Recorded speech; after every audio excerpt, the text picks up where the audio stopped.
he has done mostly. Of course, the generals and he have met together and said their goodbyes, but from what we've been reading in the newspaper, the goodbyes have been something of a consternation for both the general and for the other generals. They have found many tears, and I don't know whether you, sir, are you a man of Seneca? Are you a man of Seneca? Man of Seneca. Yes, have you read Seneca, the philosopher? Well, Seneca says a man should not show his emotions in public. So Mr. Washington has always tended to be a more stoic man. For him to weep openly with some of his generals must have meant that the mood was very touching within Mr. Francis's staff. And of course, you know, saying goodbye to some of those that he has considered sons. Wait, Mr. Hamilton. Mr. Hamilton, Mr. Lafayette. Yes. Some of those that he's considered sons has touched him greatly, and of course, I do not wish to bring up something sad for Eleanor or myself, but the only son that Mr. Washington had was mine, that I brought into the marriage when we married in 1759, and it has now been 3 years since I have lost my son at the Battle of Yorktown. So I guess it is a way of a week for my son as well as for those sons he is losing now. Those men that have been so close to him for the last 8 years. Men I don't think I would have ever met if Mr. Washington hadn't asked me, and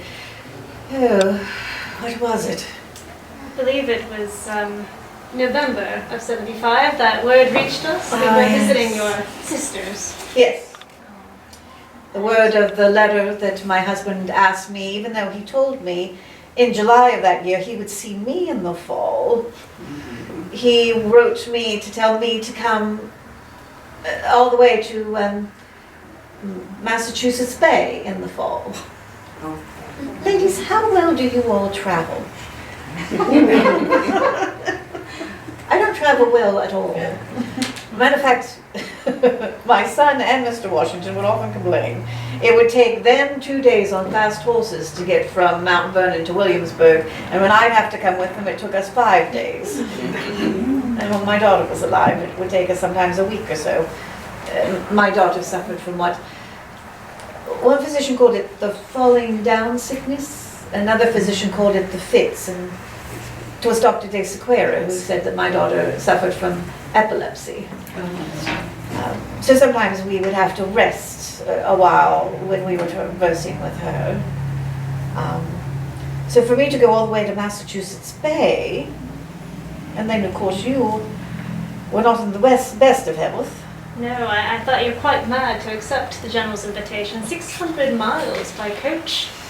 But she was insistent that I come along with her, and she delayed her departure for another week until I agreed. Mm-hmm. Well, that and I was originally not going to go. Well, you see, I had had the letter for a little while before I even talked to John or Eleanor, because Madam, I folded up the letter, I put it back in my desk and was going to pretend I never got it. If you ask my mother bore 8 children. I don't know what your mother says about you, but my mother will tell you I, of her 8 children, was the most petulant. If I didn't want to do something, I wouldn't do it. And if I wanted to do something, I would do it. That's to your credit. Oh, thank you, sir. So when Mr. Washington first asked me to come to Cambridge, I didn't want to go at first, so I thought if I folded the letter, pretended I didn't get it, then Mr. Washington would have his answer after the Christmastide season was put together. I just wasn't coming. Now, ladies, I don't want you to hear that I didn't want to be with Mr. Washington. It was your husband that I thought of the most. Well, Mr. Washington put me in a great consternation between the only child God had left me with and himself. Because though my son was not at the age of his majority as far as the world was concerned, he was not 21 yet. As far as the army was concerned, he was a man.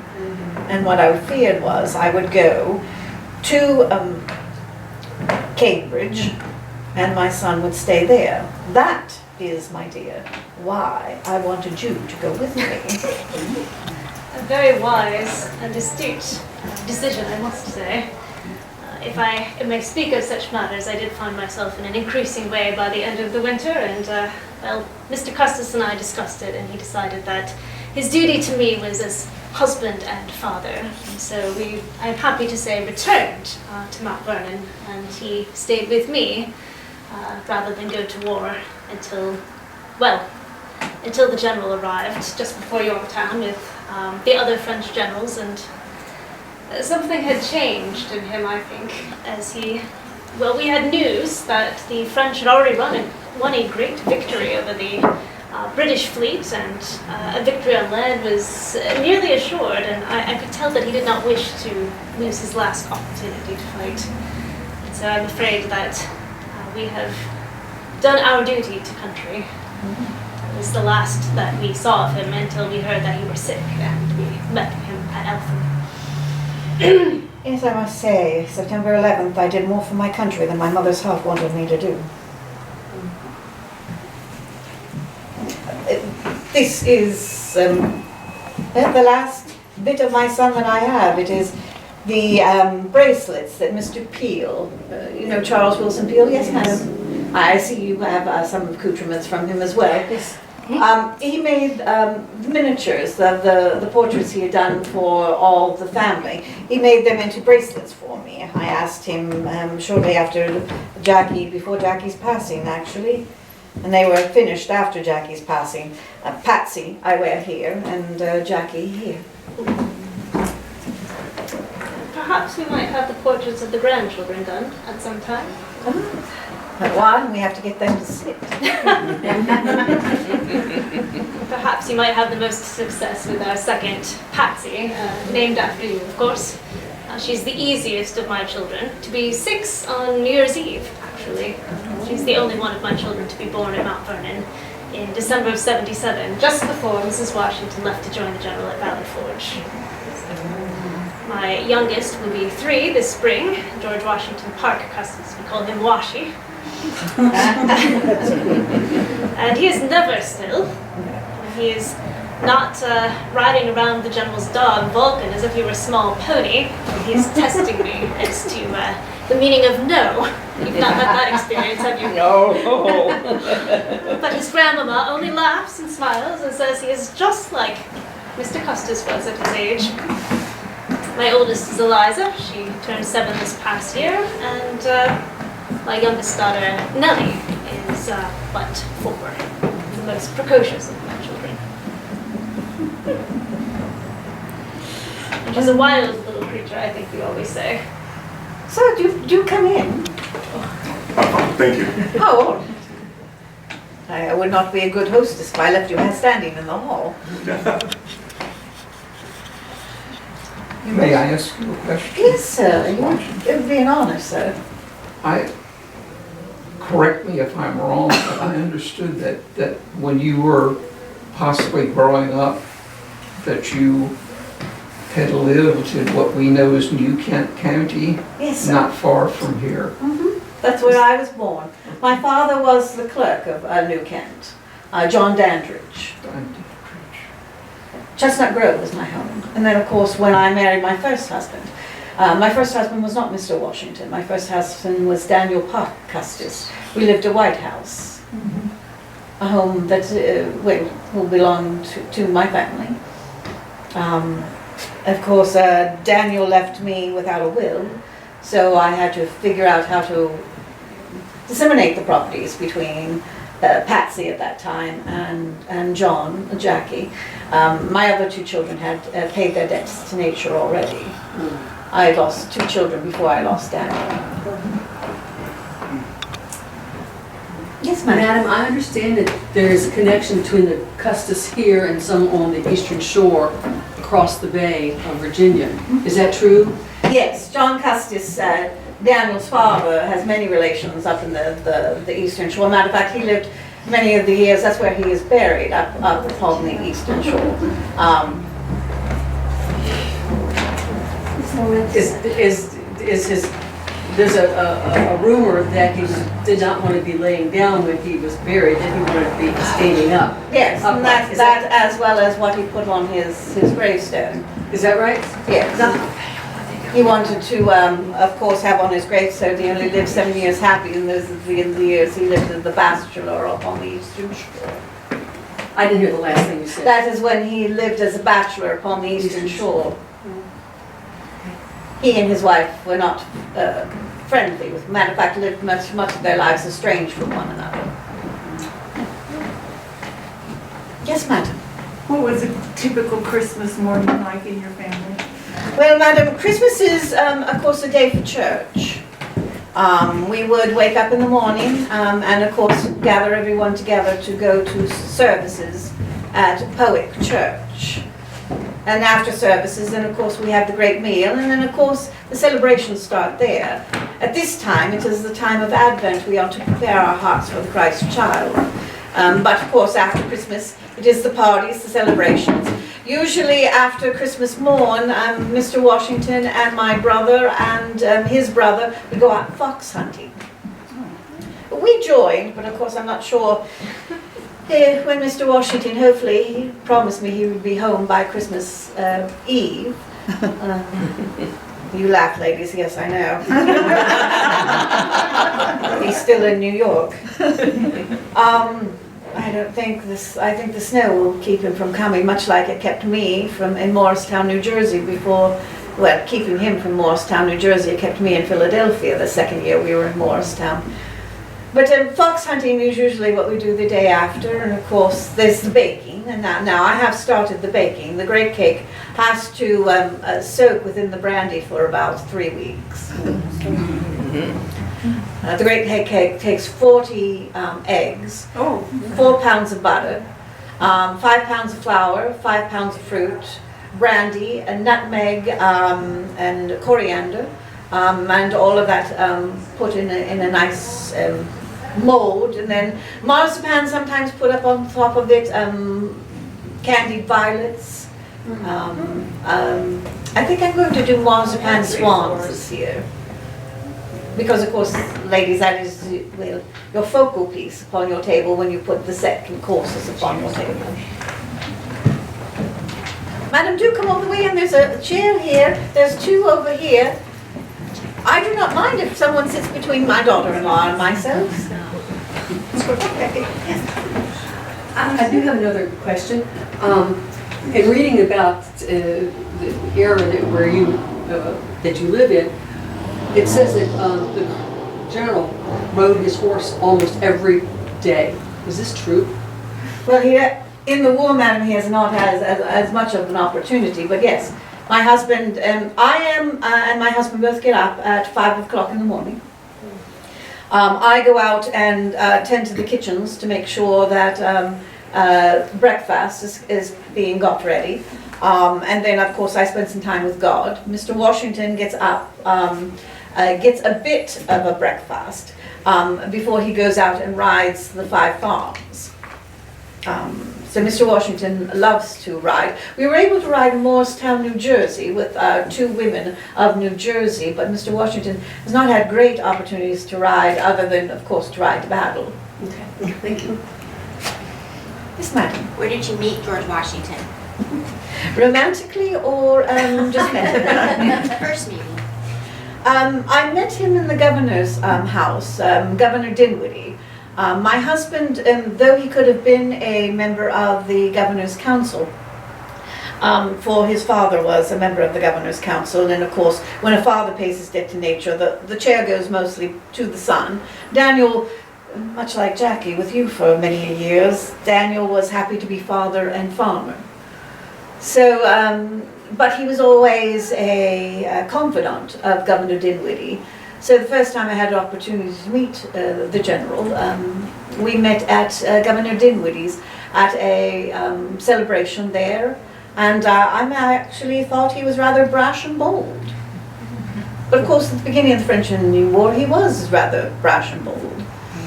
They say that is why it caused some of his calamities in the French and Indian War, at least at the beginning of it. But of course he was a I take you all into my confidence for a moment? Yes.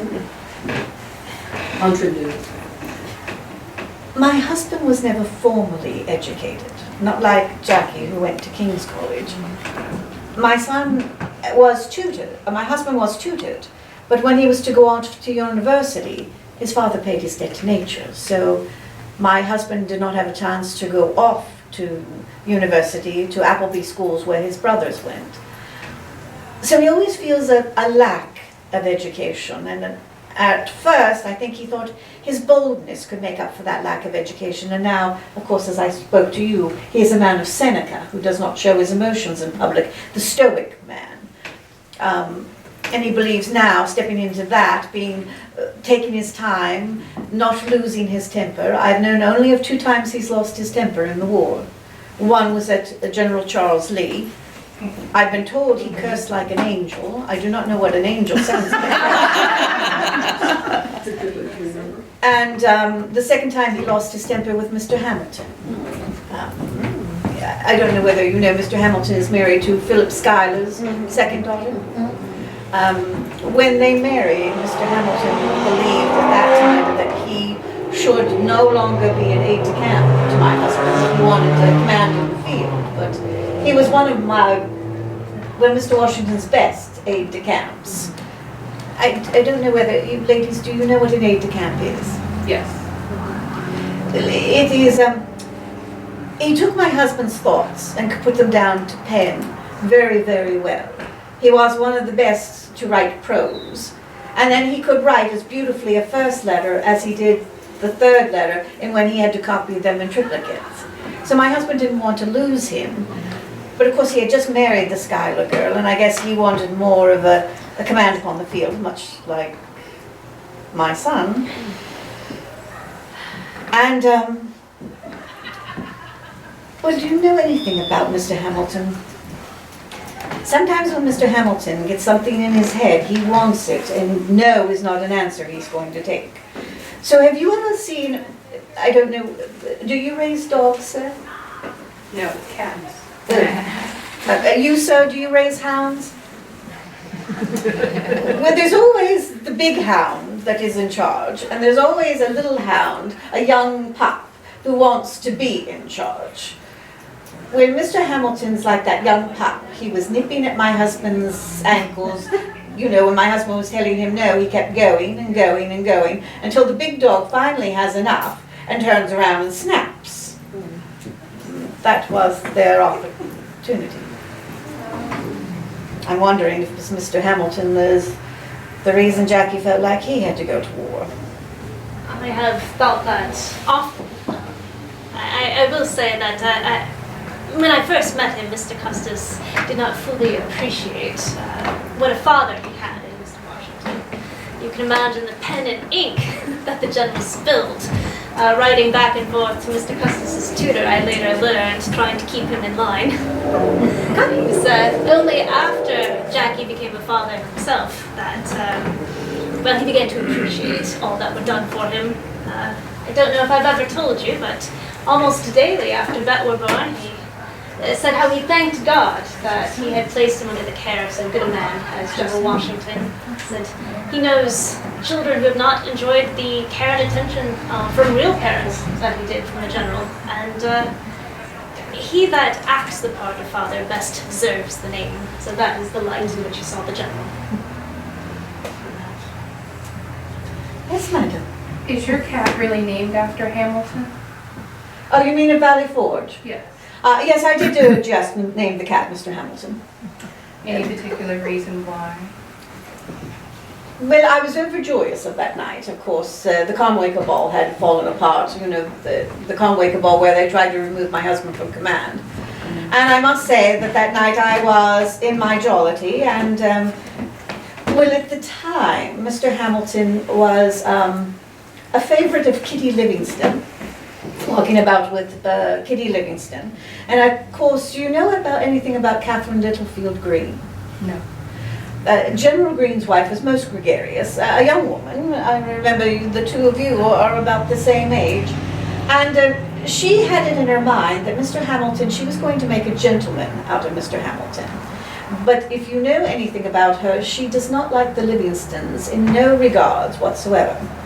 So she did not like that he was walking about with Kitty Livingston, so she brought a young lady for him to walk about with. And then, of course, his eyes was on one of the Tillman girls, and then, of course, the 3 Schuyler girls showed up. So he was walking about with a different woman every time I saw him. Much like the tomcat. It was all in jest, madam. I majored with many other comments I made that evening that were fanciful in nature, but yes, the tomcat and Mr. Hamilton were a lot alike. At the time.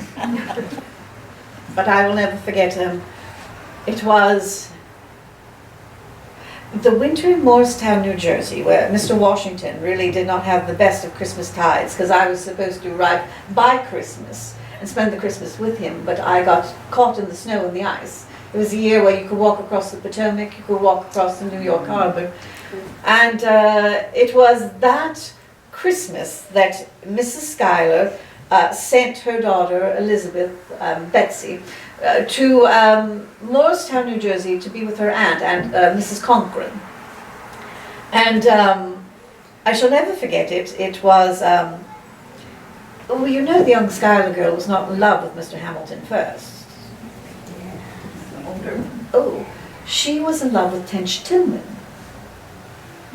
Well, the poor girl was, I guess, hoping to rekindle her relationship with Tench Tillman, but unfortunately when she arrived, Tench Tillman had already given his heart away, was having his banns read to his second cousin, Anne Tillman. Well, do you know anything about Mrs. Conkran of Morristown, New Jersey? She likes to be in everybody's business. So she took it upon herself that the young Schuyler girl was not going to leave there without some kind of courtship. So she invited, I remember Mr. McHenry was at dinner with them. I remember there was any man that she found of an eligible nature she invited to dinner. And next thing we know, Mr. Washington is to have a ball for his birth night. We had a lot of balls and entertainments at the winter camps. And, well, Mr. Washington was to have a ball for his birth night, and there we saw Mr. Hamilton had started to dance with Elizabeth Schuyler quite a bit, which was most unusual. Most of the aides de camp were talking about it. And he evidently had met her the day before and sang her Little Nut Brown Maid. So the two of them were in great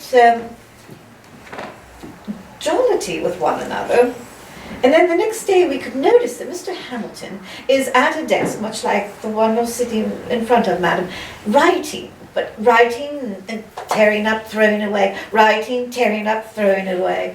Well, Mr. Tillman wanted to make jest with him and says, well, what are you, because I know you're not writing anything from the general, for he is with his lady above the stairs, to what are you writing?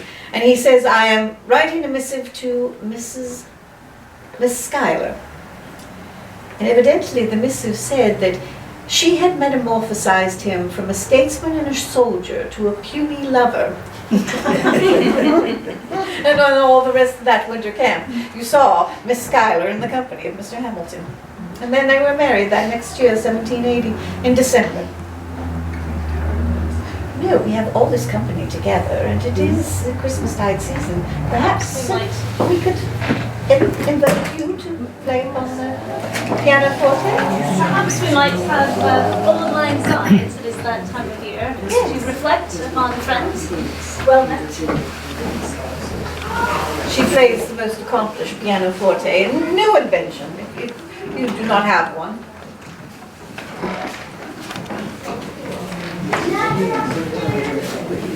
Any that wishes to join me may sing along, and I believe that I have a new set of variations upon it as well. The General sent along from Philadelphia. We don't ask him to sing, but he does enjoy very much to hear music in a family setting. Yes, please don't ask the General to sing.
try around. Is there one that you had in mind? Here's a hemp. Here's a help. I believe I have that here. Do you need to see it? No, I think I remember it. hearing Dick play the violin there. Here's a, Would you like to start or Oh, shall yes. I? All right. here's a health to all them that we love. Here's a health to all them that we love. Yes. Okay. Oh. Here's Do I a have health the to tune all. right? Here's a health to all them that I'm we too love. low, yes. Here's a health to all them that we love. Here's a health to all them that we love. Let Here's you a start. health to all them that love us. Very cool. Here's a health to all them that love those that love them. Love those that love them that love us. Maybe we should take it down a Okay, little. all right. Here's a health to all them that we love. Here's a health to all them that love us. Here's a health to all them that love us, that love them. Here's a Love health those that to love all them, them that that love love us, that love us. them. Here's a health Those to that all love them them, that that we love love. Here's a health to all them that love us. Here's a health to all them that love us, that love them. Here's a Love health those to that all love them them, that that love love those that love us. them. Of those that love them that love us. None of them join us. There's a new set of a rondo for Adestes Modeles that I was wondering perhaps we might set Patsy to learn next. Oh, wonderful. Perhaps.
Now I see why the cosplay room so low liked your playing so much.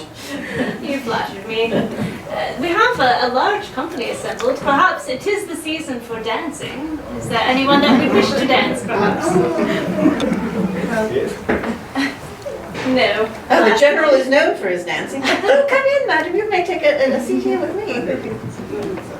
I think they wrote in the newspapers once that the General danced his line along an entire line of country dancing so that all the ladies might get a touch of him. Well, I know that Catherine Littlefield Green was much forlorn in that she decided at one of the winter camps to say that she could outdance any man within the room. And she danced upon the dance floor for a good 3 hours. But one man did best her. That was Mr. Washington. She should have never put that to a Virginian. As one thing that God has graced him with, he has a wonderful way of dancing. I'll never forget when we were newly married. Do you remember the dance trip to Paris? I do believe I have that, yes. Well, the dance is one time, couple number one does a great trip around couple number two. And you can do it in a skipping pattern. And well, you've all met the General, have you not? Well, he is, well, he will say he's 6 foot, madam, but he's a good 6'3". And he's large and broad of shoulders. And of course, I assumed, of course, I had heard of his dancing, but I had not had the pleasure of dancing with him. So I assumed there would be some clump to his foot when he landed because, of course, of his size. But he had done a Scottish pattern, and do you know what that is, where the feet... Yeah. Yes. Well, I expected some... Yeah. But he did it. And he came down so lightly upon his feet that I must say, madam, I was supposed to do an 8 count around, you skipped around couple number 2, and by 8 you're supposed to be back here because you could do a do-side-do with the man in couple number 2. But I was not in position in the fact that I was watching Mr. Washington's feet. So I was here at the 8 count and not here waiting for the do-side-do with the man of couple number 2. So I find within the winter camps, I prefer to sit with, well, General Knox, of course, is a man of great girth, but also a wound of the leg, and General Lincoln, of course, the shot to the leg, and the Marquis the one time with the wound in Brandywine that he had gotten. I found that it was my responsibility as the hostess of the balls and assemblies to sit with the men that could not dance and let Mr. Washington dance with women that were more sprightly than Mrs. Washington. Well, I mean, I did the minuet with him to start the evening. Of course, you know, the old habits die hard. In happier times, there was a way that people danced. There was, the highest ranking person in the room danced the minuet first, and then you danced the minuet in order of importance. And of course that was followed with the commander-in-chief, and then those that were higher ranking of generals, and those, well, not everyone, madam, has to do a minuet. But that usually starts the evening, and then you go to the jigs, and you go to the country dances, and then the jigs and the reels to end the evening. Of course, the French, the cotillions, they like the cotillions. They're very much in fashion now, particularly after Yorktown. I haven't got used to that as yet. They're for younger people. They can be quite lively. Sometimes they have 15 or 16 changes at once. Have you ever done a cotillion? It is, there's a couple here that stands, and then there's a couple here that stands, and then there's a couple here that stands, and then there's a couple here that stands. And it's much like a song, if I remember correctly, that you have a refrain. There is a figure that repeats Yes. each time through the dance, and that is like the refrain or the chorus of a song, and then there is a change, which changes, like the verse of a song. And so you may repeat the figure 15 or 16 times with different changes each time. As I said, more lively, younger people. You said that you had been to Paris. Do the French have a national anthem? And if they do, Oh, we've never been to Paris, madam. You will not, the French have joined the army. oh, I thought I heard about something about Paris. So if they had a national anthem, would you be able to play it?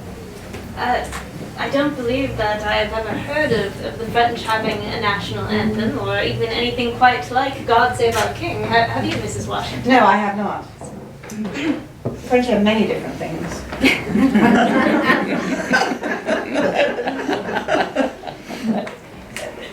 I do not know the French language as well. I hope that your daughters will learn more French than I ever did. I do indeed hope so, Mrs. Washington, and if you have any advice to impart, I cannot get Beth to attend to any of her lessons, my oldest, who is but 7, except for dancing school. She is there with some regularity. That she has a passion for, much like her grandpapa and her father. Well, she asked if she might study Latin and Greek the other day, and I explained to her that these are better suited to a young gentleman, and that her time would be better put to her embroidery and her sewing and her music, and learning how to run her household. And she refuses to do any of these inferior subjects, as she calls them. And Well, I believe that's my fault. I was discussing with her the other evening about Mercy Otis Warren and Abigail Adams and some of the women that I have met within my travels, and I conversed with her that there are some women that are taught to be their husbands' helpmates.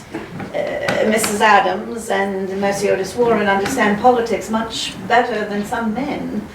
I do not know whether you know, Mrs. Warren has already wrote to the men on how to put the government together. So I was speaking so openly of these women that, are beyond our station. That I think I incited in her to be the next Mercy Otis Warren, to write plays and poetry, and you know, when Mrs. Warren does know the Greek and the Latin. oh dear.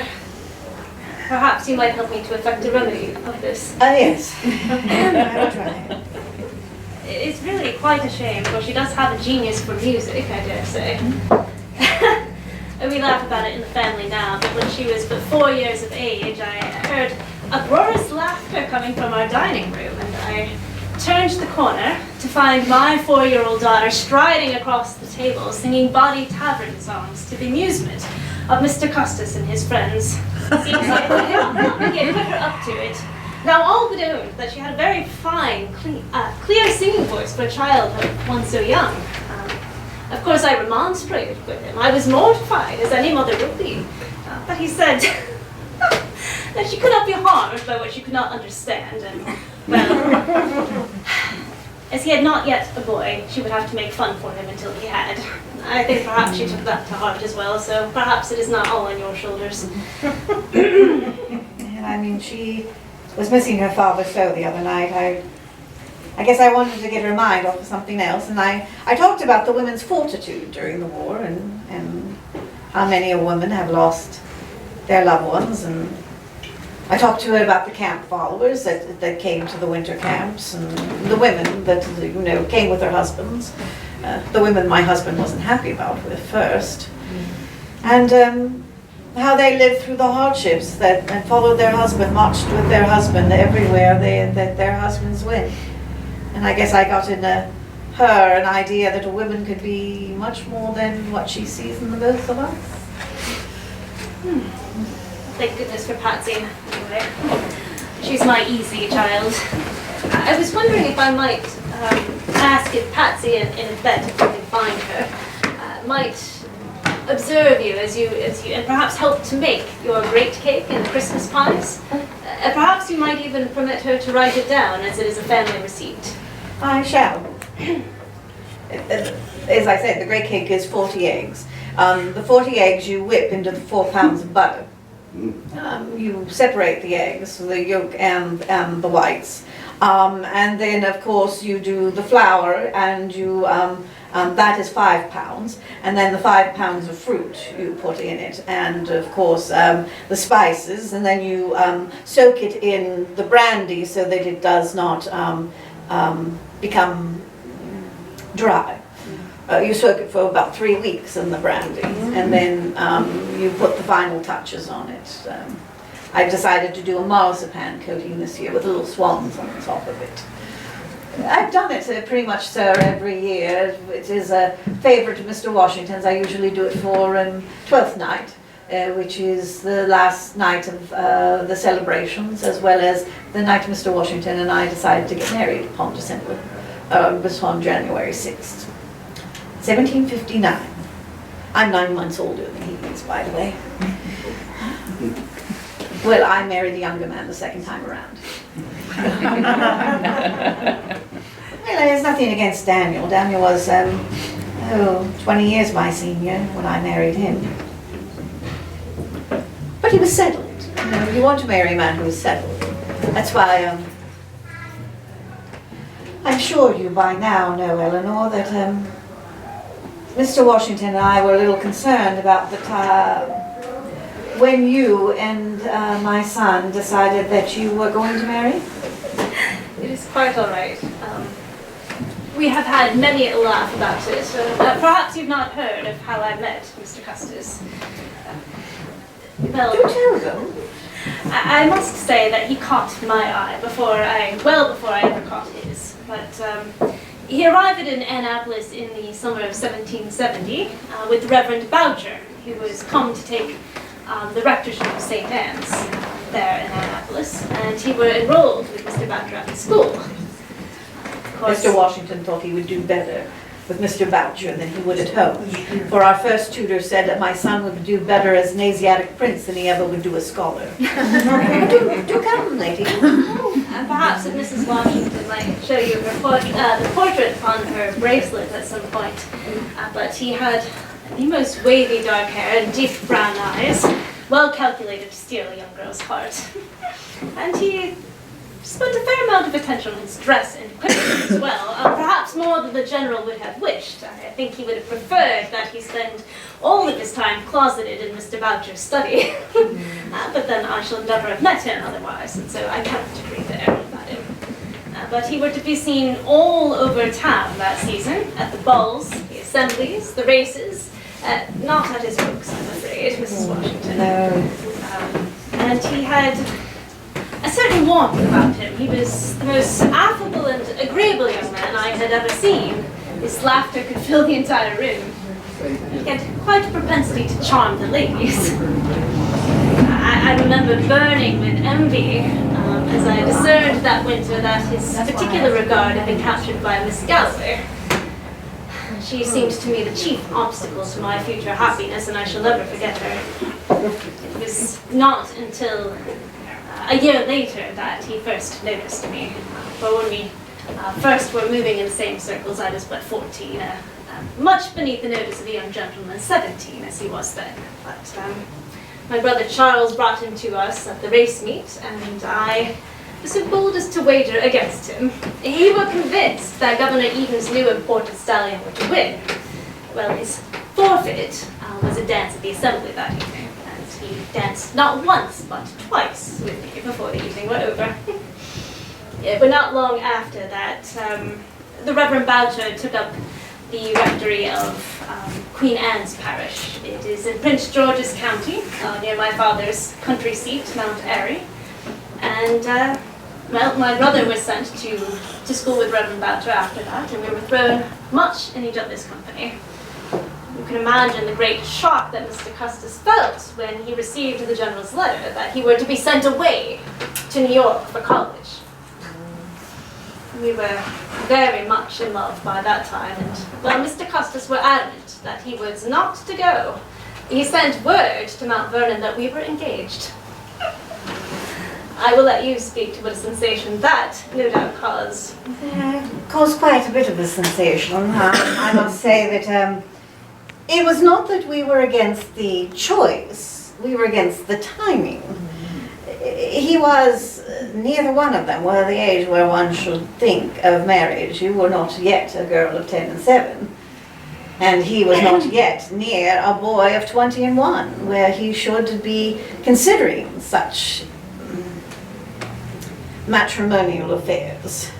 Because, of course, he was not set yet as a gentleman. He could not even manage his own affairs. I had to manage his own affairs, and Mr. Washington, as his guardian, managed his affairs, because he could not go to court for himself, for he was not yet a gentleman, but yet to be betrothed. Mr. Washington had to figure out how to tell the Calverts, because we did not want, of course, offend the Calverts of Maryland. How to tell the Calverts it was not the young lady that we were against. It was the fact that the young lady and the young gentleman were yet not of an age where they should be making such overtures to one another. The general immediately wrote to my father, and I must confess that I saw the letter. Mr. Custis and I have laughed many a time over it, for well, he was very polite in regard to myself. He spared no words for his ward. He cited his youth, his inexperience, his unripened education. I believe he called him totally deficient in some areas as reasons for the delay. And well, he offered some wisdom as well, and I confess I did not fully appreciate it at the time. But well, if the love that we felt for each other were fixed upon a solid basis, that it should see no diminution for 2 or 3 years' time. In which case, Jackie might go and complete his education at King's College. And if there was an abatement in the affection on one or other side, well, it had been better to find it out before than after marriage. I think he meant to be encouraging, but he actually went so far as to say that he would impress upon Mr. Custis that our engagement were as fixed upon him as if the knot had been tied already, and that it were the best thing to keep him with his nose to his studies, lest he be diverted by the flirtations of another young lady. Can you imagine my feeling at but 16 years of age, sending my fiancé after college with other young ladies in the vicinity? He did stay fixed. And then, of course, with Patsy's passing, I was happy to have a daughter to fill the void within my heart. And I need to let you know, I know that you have been courting again. I need to let you know that no matter what happens between you and Mr. Stewart, you will always be a part of the Washington family. I am so relieved to hear you that. It near moves me to tears. Perhaps I might take myself away for a moment to collect myself, if you will excuse me. I need to make her upset. These years with my son being gone after the Battle of Yorktown have been hard on her. My son did not leave her in the best financial situation, and of course no will. I certainly know what that is like. When my first husband died, he left me with no will. Of course, we never expected Daniel to go so quickly, and we never expected Daniel to go so early in his life. We only were married 7 years.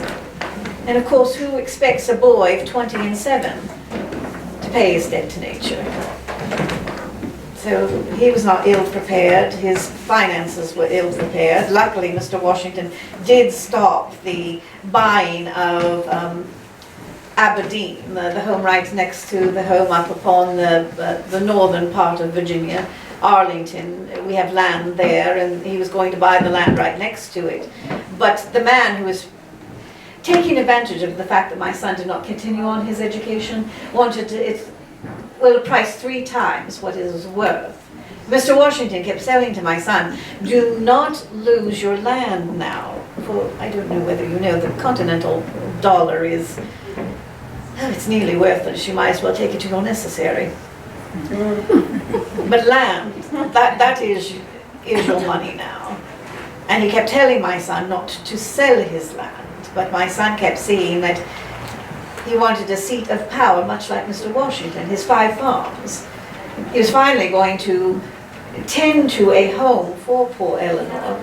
You see, madam, poor Eleanor, since they've been married, she's lived at Mount Airy with her family. She's lived at Mount Vernon with us. She's lived at Abingdon. She's lived at White House. She's lived at 6 Chimneys. The poor woman has not a house to call her own. I mean, when I married Mr. Washington, I brought into him 17,000 acres of property and over 300 slaves. I could have chose any house, but Mr. Washington wanted Mount Vernon to be our home. I had wanted to try to talk him into White House so that I could stay close to my family. Well, you see, madam, I had always been close to my family. When I was born in Chestnut Grove in New Kent. And I only moved down the road to White House to live with my first husband. I still went to St. Peter's Church, and I thought perhaps I could talk Mr. Washington. Well, madam, was going to tell Mr. Washington, for the children's sake, it would be best if he lived with me at White House. It was my mother that said to me, as Christ is to the church, so should a wife be to her husband. And if Mr. Washington wants to go to Mount Vernon, you are to go to Mount Vernon. Mm-hmm. And I must say, he's in the midst of war. He has done as much to Mount Vernon as I could possibly have asked him to. I think it is a way for him, the general, to keep sane during this war, is to think about the plastering of the roof of the dining room of his home, the colors. I know, madam, a home is a woman's bellywig, but Mr. Washington has done most to that home, and I'm happy to let him do so. Because when I moved into the home, it only had 1 floor. Yes, madam, my mother was not too pleased on the choice I had made. Not that she was displeased with Mr. Washington, but she thought maybe I had married below my station when we first came to Mount Vernon. Because at the time, Mr. Washington did not own the house outright. At the time, he was renting the house from his sister-in-law. It was his brother's home, his brother that died of the consumption of the chest. It was Lawrence's home. So his widow had life rights to it, but lent it out to Mr. Washington. Now Mr. Washington has the property outright now. And it would have gone to any child that we had together, but well, I don't know why God did not bless Mr. Washington and I with any children. And now with Jackie being gone, well, Jackie had all Custer's property, so we didn't need the Washington, so it will go to one of his nephews, probably Bushrod. But my mother came up to a home with 2 small children, a 5-year-old and a 3-year-old, and there she was looking at home with 1 floor, no 2nd floor, and in quite disarray because the 2nd floor was being built. And here I came from White House that had 2 great floors, a great plantation, and I was coming to this. Oh, if I can take you into my confidences again, part of the other reason my mother was concerned was my mother was a Jones. Now, if you're not from Williamsburg, you probably don't know the name.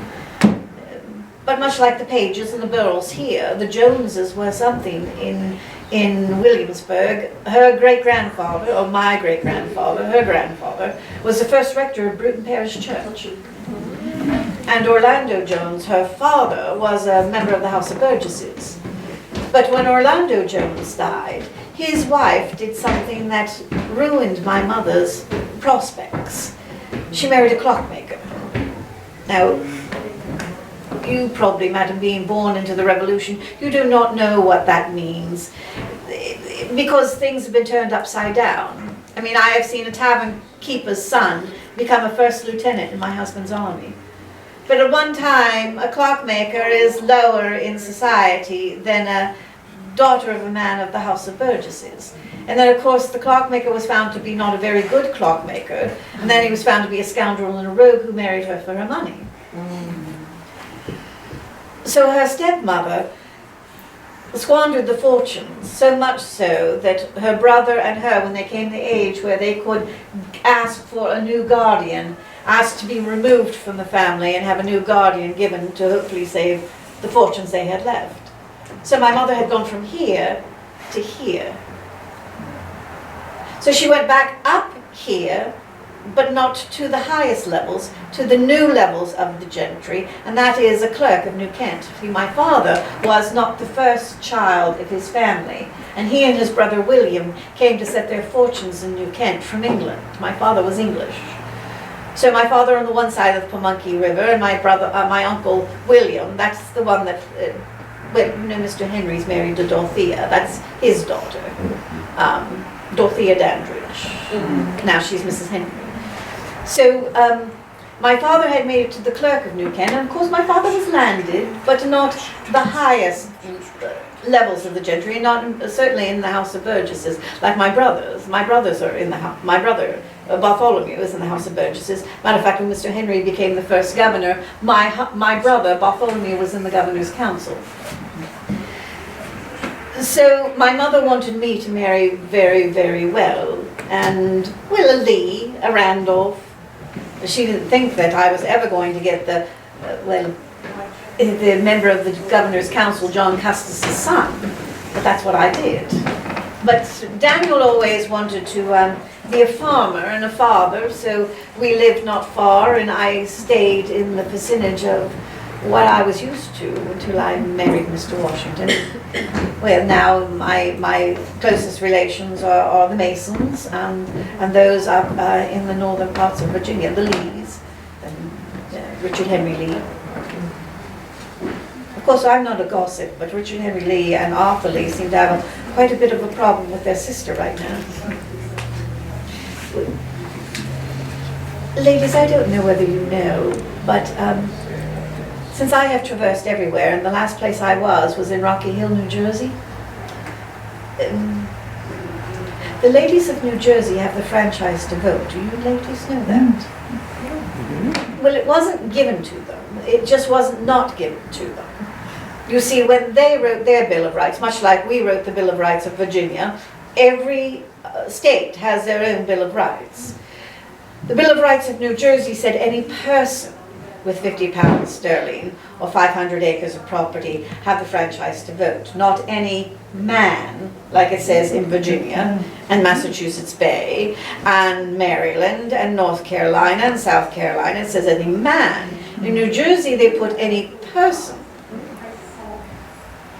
So Hannah Lee Corbin, Richard Henry Lee and Arthur Lee's sister, has recently written to them, and it has put both Richard Henry Lee and Arthur Lee into great consternations. She had written to them, "Brother, you all just fought wars for no taxation without representation. Who represents me, a widow woman in government?" Of course, I won't say what Arthur Lee said about his sister. Well, faith has always been a difficulty in Virginia. We were supposed to have tolerations of faiths from the very beginning. We were to tolerate every other faith, but there are some faiths that have not been as tolerated in Virginia as has wanted. Faiths that I have learned, being with my husband's army, but to be quite honest, without the Baptists, the separate Baptists, their men coming to preach to the men, and the Presbyterians recruiting more men than any recruiter I've ever known, I don't think we would have had an army without them. The Presbyterians have always been tolerated in Virginia due to the fact that the Presbyterians got licensed, and they got their meeting house licensed, and they left doors open so that the Church of England could see what they were doing. But Good to see you. the separate Baptists, oh, Madam, I'm not insulting you at all, am I? No, thank you for entertaining me in your parlour, but I do have to go at 3 o'clock. Oh, well, Madam, I'm so it is sorry. my honour to have had your acquaintance for the time I could.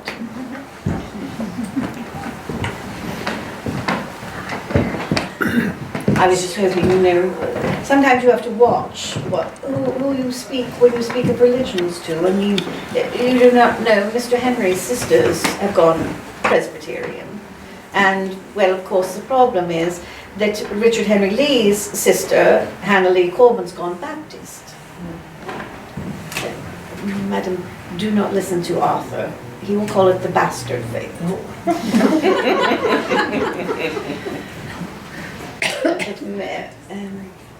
You see, that goes back to, well, I mean, Archibald Carey of Chesterfield. You know Mr. Carey, the old bruiser from Chesterfield?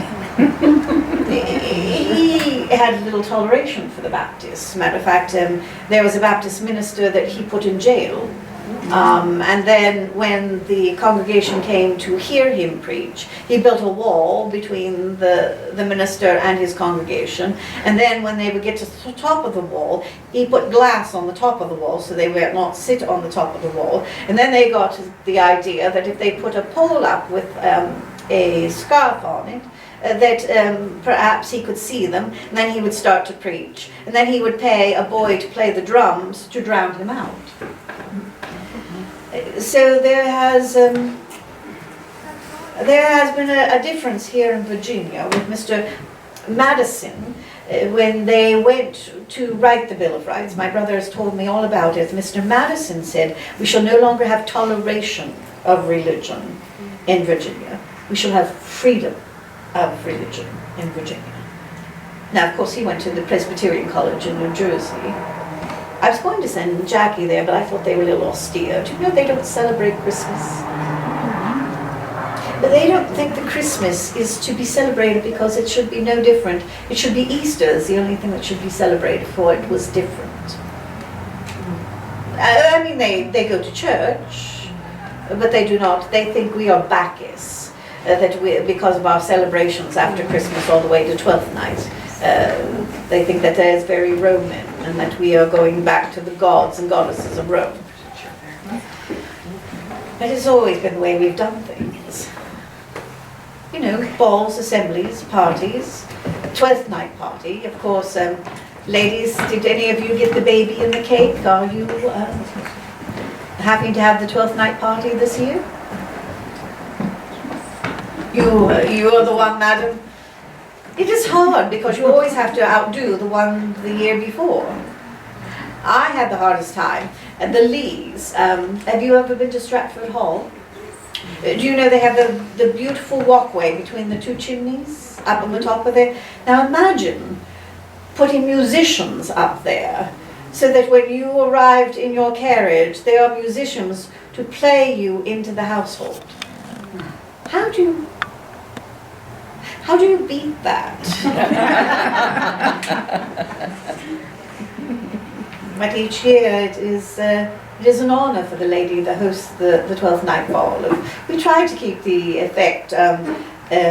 Lucy Knox hosted one of the balls after for 12th night, and of course Mr. Washington and I and Mrs. Green and Lady Sterling.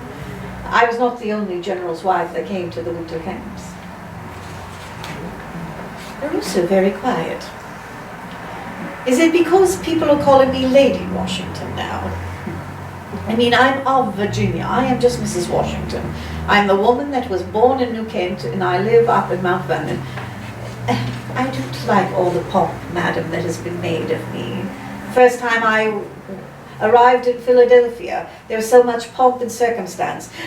You know, gentlemen came out on their horsebacks to ride me in to the city of Philadelphia the first time I arrived there. They were going to have a great ball in my honor, sir, but, you know, with the Articles of the Association, you know, saying that we should have no frivolities, no gaming, cockfights, horse races, fine assemblies, or watching the show or play, I felt it was not conducive to the cause of America, so I asked them to well, some gentlemen came and spoke to me about, you know, how it would look, so I decided to cancel the ball, to which they put to the paper that I was a daughter of liberty.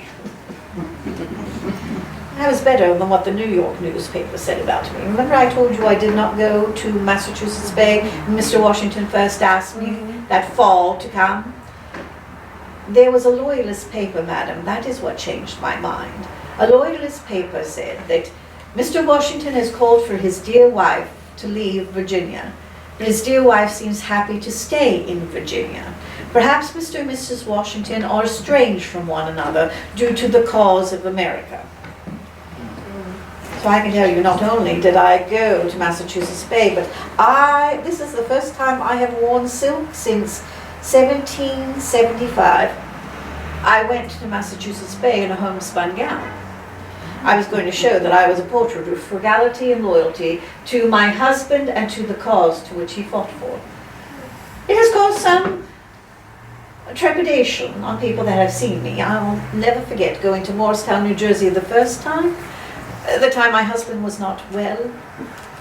I must say I was a bit taken back. I was in Philadelphia. Philadelphia had given me a carriage for what my husband was doing for the war effort. Please don't ever tell Virginia, madam. They only gave me a key to the city. But Philadelphia gave me a grand carriage, and I must say my Austin had to go from riding on top of the carriage to riding postilion. Now, do you know the difference between... Postilion means you ride on the lead horse. So you now are upon the horses to lead the carriage instead of sitting on top of the carriage. So Austin was not quite comfortable, and of course there was some snow, so I was a little hesitant in leaving Philadelphia. So I was at the home of Mr. Morris, and the Reeds had come, Joseph Reed and his wife, Esther DeBock Reed. We were there within the home, and a sleigh showed up. It had two of the dragoons in it, and when they came in, they were young men, and they asked for Mrs. Washington to be taken to another room. I was taken into the room, and when I first arrived, the boys stood there and they looked at their feet. And I thought, well, perhaps they are waiting for me to courtesy to them first. Of course, I was the highest ranking person in the room, so of course it was natural for them to courtesy to me first. But finally, when one lifted his eyes, I could tell there were tears in them. They said to me, Lady Washington, the general is very ill. We don't think he shall make it to Morning. General Greene has already been given command of the army. We have been sent to fetch you, to come to be with you. Well, I can tell you, I had a terrible ride to get all the way to Morristown from Philadelphia. I assumed I was going to marry another husband. When I arrived, the lady of the household looked at me and said, you need to go round back to enter the household. Well, she thought I was a chambermaid, madam, that I couldn't possibly be Mrs. Washington. Because, of course, everyone thinks a woman from Virginia should be in her silks and her satins with her hair finely adorned. The ladies in New Jersey thought we women of Virginia cared more about what we put upon our bodies more than anything else. Imagine her surprise when the general, whose fever had broken the night before, came down below the stairs hearing his wife's voice and embraced me warmly. And then I started to make him the tea with the onions and the molasses because Mr. Washington always has a difficulty with the throat, and it is a receipt that I had gotten from my mama to tend to Mr. Washington. But then the same thing was made of two ladies from Morristown, New Jersey, who came to visit me. Oftentimes, madam, every day but Sunday, I am found knitting stockings for the soldiers. I gather every other general's wife that could knit with me. And there we are, knitting stockings, and two fine ladies of Morristown, finely dressed, finely hair done up nicely, to see Lady Washington. They stood there, and of course I did not recognize them, for again, I am the highest ranking woman in the room. I waited for them to recognize me. They stood there, and then after a while they started to tap their feet. So I looked at them and I said, to whom have you come to see? And they said, well, we are here to see Lady Washington. And I said, well, I am Lady Washington. To which their mouths went. Of course, madam, I could have berated them. It was my duty, it was my right. But I thought, it is better to treat them with sweetness than with sourness. So I had them sit next to me and I said to them, you know, it is now time for us to be daughters of industry, to wear things made of our own hands. And the gentlemen out there will think more kindly of you if you do. Well, in a week they came and homespun. I hate to interrupt this happy gathering, but I'm afraid that Wash will not settle for his nap. He must have his grandmama. He insists. All right. Well, there is. No, I will teach it to you. I will go and do it for him, and then I will teach you what you are to do. He likes to hear the baying of the hound dogs. Ah, that is the secret. Yes, well, I don't know which one Mr. Washington's going to see first when he comes home. The hounds, the sheep, or me. Do forgive me for a moment. I do apologize. I have 4 children between the ages of 2.5 and 7, and the 2.5-year-old Washy, George Washington Park Custis, is a heckle. It keeps us all on our toes. I believe some of you were here earlier when I said he's challenging me every time I tell him the word no. Thank you so much for entertaining and having us here. I have to go tend to the chicken. It is our pleasure to But he keeps me up at night though, and not for his behavior, mind you, but as my only son and heir to the Custis property, I am at a loss as to his future, for he needs a strong masculine hand to guide him into manhood, to teach him what he must to manage the Custis estate and to become a gentleman. And I'm uncertain as to who is best qualified to do so. Application has been made to his uncle, Mrs. Washington's brother, Colonel Bassett, and his uncle on the Dandridge side. But I don't know if either of those is the fittingest choice. And I do believe, to be remarried soon to Dr. Stewart, and I should not entertain such a proposition if I did not think him capable and inclined. But is it what Mr. Custis would have wanted? I have asked myself.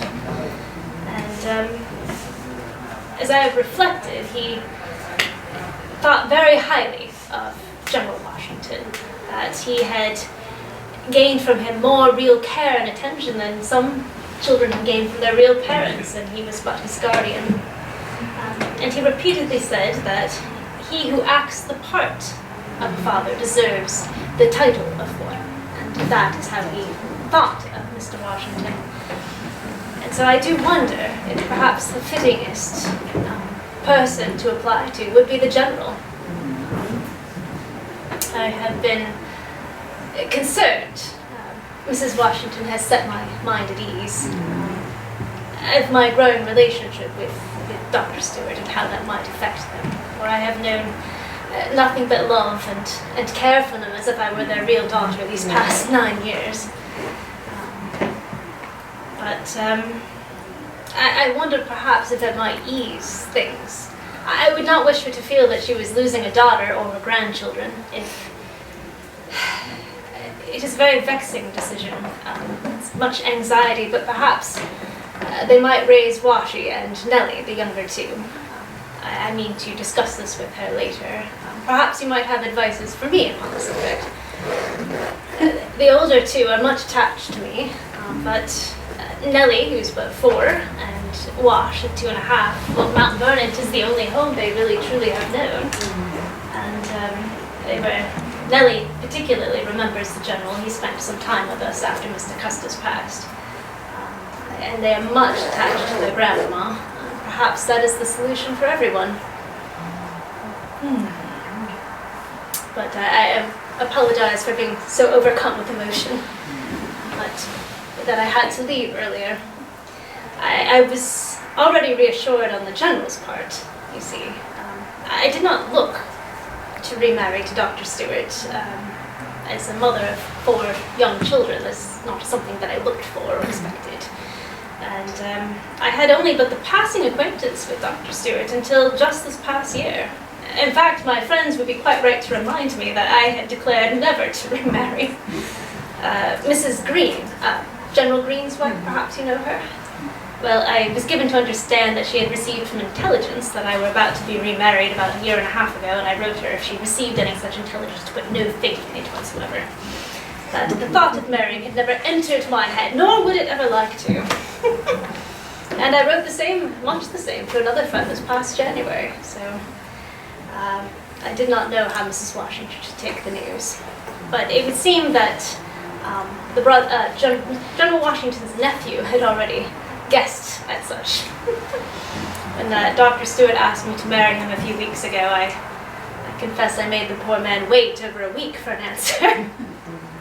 I thought I might consult with Mr. Washington, Mr. Lund Washington, that is, in the General's absence, and well, when I went to sit down with him, he chuckled, got up, left, and came back with a letter.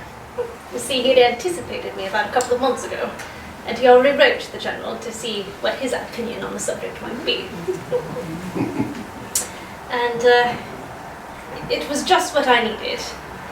The perfect blend of humor and wisdom that I have come to expect from the General. He first, Mr. Lund Washington allowed me to read it. He thought that it might do me some benefit. Well, the General first proclaimed that he made it a fixed practice never to give advice to a woman on the subject of matrimony, his life long. He said that when a woman applies to you for your advice, she usually does it after her resolution has already been formed. That it is with the hope and the desire that you might bless the union, not that she wishes to be ruled by your disapprobation of it. So I enjoyed that, I must say. But then he grew more serious, of course, and he said that if I were to ask his advice, that he never expected that I should spend the residue of my days in widowhood. That near moved me to tears right there. But if I were to consider such a step, so interesting to myself and to my children, that he would advise me on the manner of man I might choose, and not the specific individual, any one gentleman. And he urged me to consider his family and his connections, his estate, although he did not consider his financial welfare to be chief among concerns, his conduct so far in life, and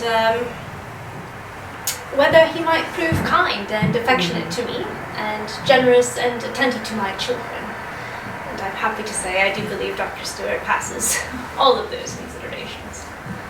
He is very unlike my late husband, Mr. Custis. If any of you were privileged to know Mr. Custis, you know with what warmth his personality was. He could light up a room with his very presence. Dr. Stewart is of a more serious disposition, shall I say, much given to his books and his study. He earned his degree at the College of William and Mary in Williamsburg, and he is but lately returned from Scotland, where he has finished his medical degree at the University of Edinburgh. A very highly accomplished and well-respected gentleman, both as a man and in his profession. I fear I have spoken too much of myself.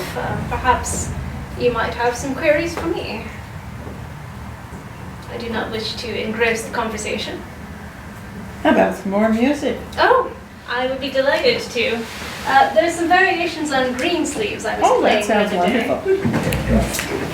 My dear Nellie, who's only but 4 years of age, I found her flunking out to the variations after only hearing them twice. Oh, She shows promise. she has a gift.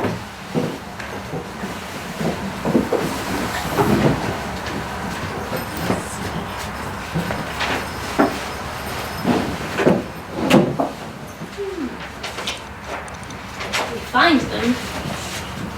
Yeah, I put them in here somewhere. There we are.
There is a new country dance that I stumbled across the other day called Christmas Eve. I might play it for you if there's... I could teach some of you if you wish to dance it. No. Dancing is my favorite time of the Christmastide season, especially the 12th night ball, which now it promises to be George Washington's birth night ball. They informed us that they wish to hold one in Alexandria this year. Perhaps he will attend. We will see. But this is Christmas Eve.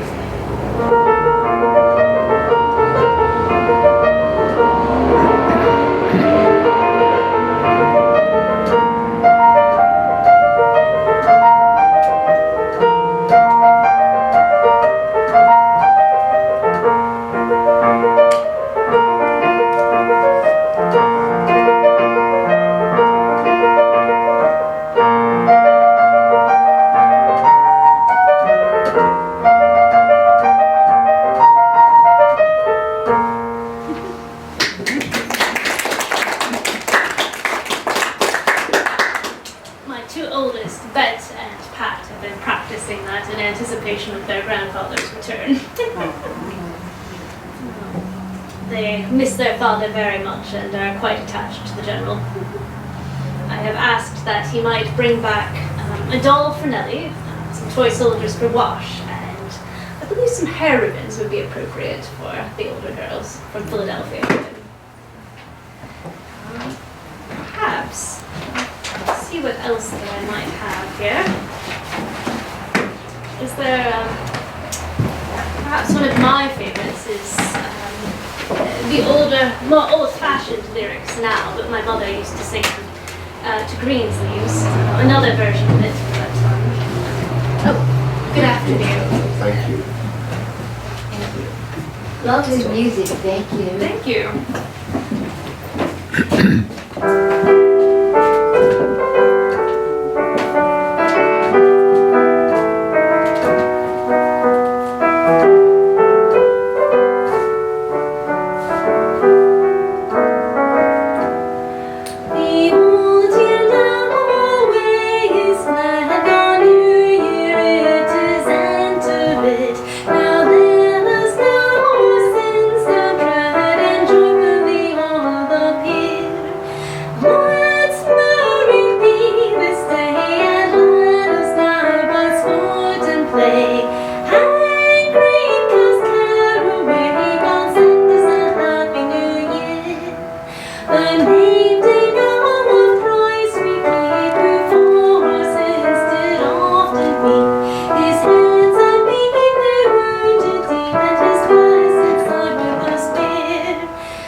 My daughter Bet does love the Gloucester wassail, I think because it has the lively tunes and keeping those tavern songs her father used to teach her.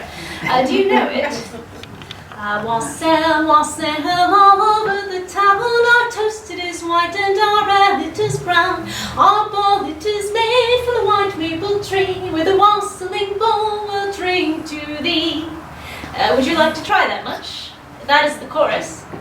Wassail, wassail, all over the town.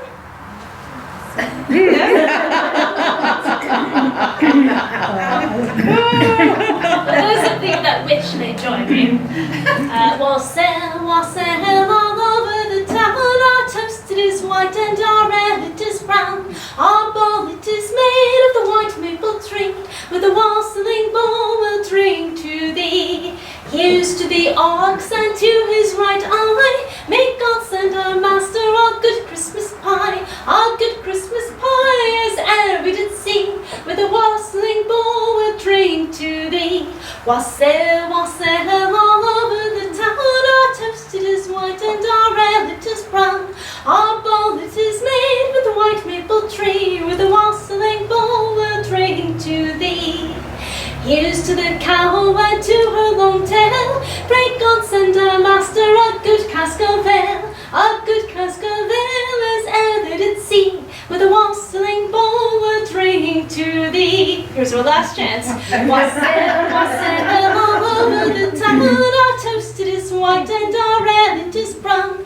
Our bowl it is made with a white maple tree, with a wassailing bowl we'll drink to thee. Surprised that did not bring Bet running. I'm afraid she's to be found with the dogs and the horses, much like her father.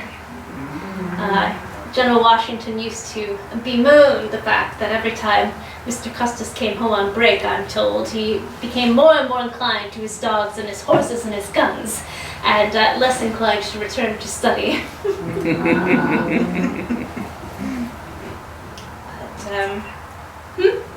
Did you say something, mistress? No. But I knew that he was the right man for me, that it was just a matter of patience. Sometimes I do believe men need a little time to come to their senses and understand their true feelings, do they not? And he were a very good husband. Perhaps not the best businessman, though. Perhaps it might have been better had he spent more time devoted to his books as the general wished. Perhaps I should not take you into my confidence, and it is not the subject maybe for Christmas, but I am concerned how we are to keep Abingdon. He was very much desirous that we should have a plantation, a country seat that was equal distance from my family at Mount Airy and his at Mount Vernon. And an old schoolfellow of his, Mr. Posey, was helping him manage his estates, and talked him into selling several tracts of land for continental currency, which has since, well, yes, as you say, depreciated in value. I see you full understand the problem. Yes. And, well, he was so generous of spirit, I think he did not understand when others were preying upon him in business. But he paid, well, far too much for Abingdon. In continental currency on compound interest. And the general were aghast when he heard what he had paid for it. He thought he would end up paying 3 times what the estate were worth. I have been ably assisted by Colonel Bassett in the general's absence in managing the estate, but I do look forward to letting that rest upon Dr. Stewart's shoulders in the new year. Hoping that Mrs. Washington and I may be able to stop in Williamsburg on our way back to Mount Vernon. We passed through there on the way here, and I was delighted to see that Mistress Hunter and her sister are still in business in town, that the war has not destroyed their shop, so I would like to see what new silks they have, perhaps for a wedding gown. I would like to find a pretty shade of green, I think, might do nicely. And perhaps some yellow brocade shoes to go with it. We have not time to order those things suitable to a bride, so we will make do with what we have at hand. But the children are eagerly awaiting the general's return. Let us hope that he arrives on Christmas Eve as promised. At least the British have left New York, so there's nothing keeping him there, I dare say. He must first ride to Annapolis, that is where the Congress now be sat, and resign his commission, and then he may be free to return home. We understand in the papers that they arrived in New York on November 25th, and the British finally left on the 4th. But they left a parting gift, did you hear? I'm not sure who did it, but they left the British flag flying from the flagpole. And they nailed it to the flagpole and removed the pulleys that you raise and lower the flag with, and greased the pole. And as you know, we could not formally take the city until the American flag were flying over it. And so there was a sailor fellow, I understand, that said, I can shimmy up that flagpole. Well, he got very little ways up before he came sliding back down. But he was not to be deterred. Apparently he went, collected a bunch of pieces of wood and nails, and began to fashion himself a ladder, and soon had many willing hands to help. So it were not long before the American flag were flying again.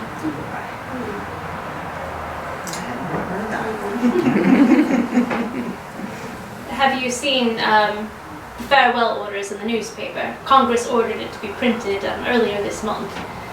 He has disbanded most of the army, and there are but 2 regiments left for him to disband.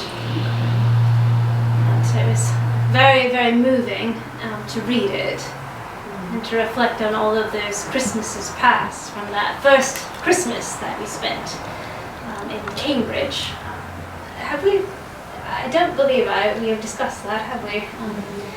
Now, Mrs. Washington has been to every winter encampment with the General, and I admire her courage and her bravery. I regret to say that I were only present at one, that first winter in Cambridge. We were staying with her sister's family when the General's invitation requesting her presence arrived. I have since learned that she kept it from us for a few weeks while she thought about it herself. But she invited Mr. Custis and I to accompany her, and I thought it were mad myself. Don't you agree? 600 miles in a carriage in November. Well, I put my foot down. I did not wish to go, and I confess I were feeling a little daunted at the prospect. Myself having just lost our first child, but Mrs. Washington were very insistent. I think she knew what I needed. She said it is very good to be as busy as a bee, as cheerful as a cricket, and as steady as a clock. And she said that the hustle and bustle would be good for me, and she refused to go until I agreed to accompany her. Oh, Mrs. Washington. You know how I hate to travel by myself. And of course, I said to you before, I had ulterior motives, and hoping that you would be the reason my son would return home.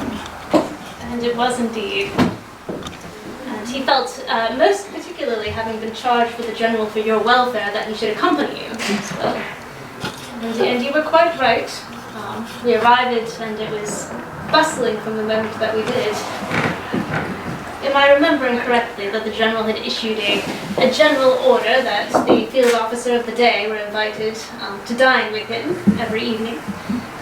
I think we were there but a week, and we'd already dined with General Lee and General Putnam. And General Lee's dogs.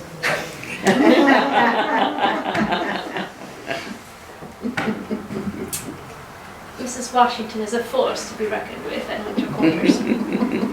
We arrived on December the 11th, and she was already beginning to make preparations for Christmastide.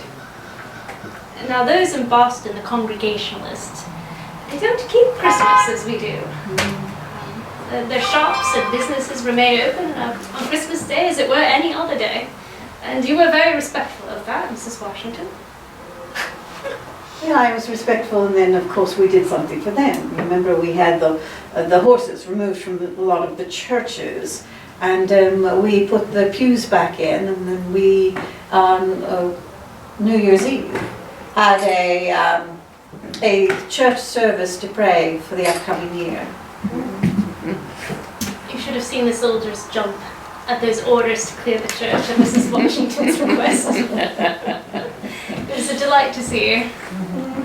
My last winter camp, Rocky Hill, New Jersey, Rockingham, there was a young soldier. He wanted to make sure that I had a proper side cabinet for me to put my chinaware in, so that when the General and I were dining, that I had a proper place to put all my dishes. Built it himself. I was quite pleased in doing so. My heart will always be with those men. we were just discussing the farewell orders to the army. I think that is how we ended up upon the subject. But I was reflecting upon Christmases past and how fitting it is that, well, the new year is an auspicious beginning, is it not? To have independence secure and our men returning home to us. It truly has been the hand of Providence, almost a miracle, I would say, in the way that he has kept the army together. So many crises. Valley Forge, crossing the river at Trenton, also on Christmas. And of course, keeping the men together in Newburgh, keeping the men from embarrassing themselves, let alone the army completely gone into chaos. The men have not been paid, and oftentimes they have the want of food. And, well, they were going to mutiny in Newburgh. They were going to go where the Congress was and take the Congress hostage. My husband, hearing of the men and their plans, he decided that the best thing to do is to try to stop it. From one, that they would injure themselves and the good soldiers that they have been, and two, that everything would fall into chaos. Mr. Washington says he is not an actor, but I can tell you, theatrically, sometimes Mr. Washington knows exactly what Mr. Washington is doing. He was ready to start his speech to the soldiers and the officers and the men he knew were part of the plan to mutiny. He stood up, put his hand up, and he reached into his coat pocket and pulled out his spectacles and said very loudly, for everyone to hear, "I have not only gone gray, but blind in the service of my country." There was not a dry eye in the house. And the men listened to what my husband had to say about them not embarrassing themselves and not belittling all that they have done by going on further with their plans. It stopped it. Much like your pregnancy stopped my son from joining the army early. I can tell you that was God's bellywake for you to find out you were great with child. Well, you were with child when we were in Cambridge and my son went home. I think you rather knew it before I did. I was suffering from a want of health. You just had a knowing smile upon your face. When you start having those upward purges in the morning, one usually knows what that means. He was so worried about you. And Bet arrived safely in August of '76. Do you think that she was the apple of his eye from the moment she arrived? He said he never saw a prettier baby than her. No, that's not what he told me. Oh, no. He told me she was a fat little piggy. I did not see that letter. Thank goodness. I've not shown her either. But I think my son wanted me to make sure that this one was live and healthy and round, and could think of nothing else, but told me she was a fat little piggy.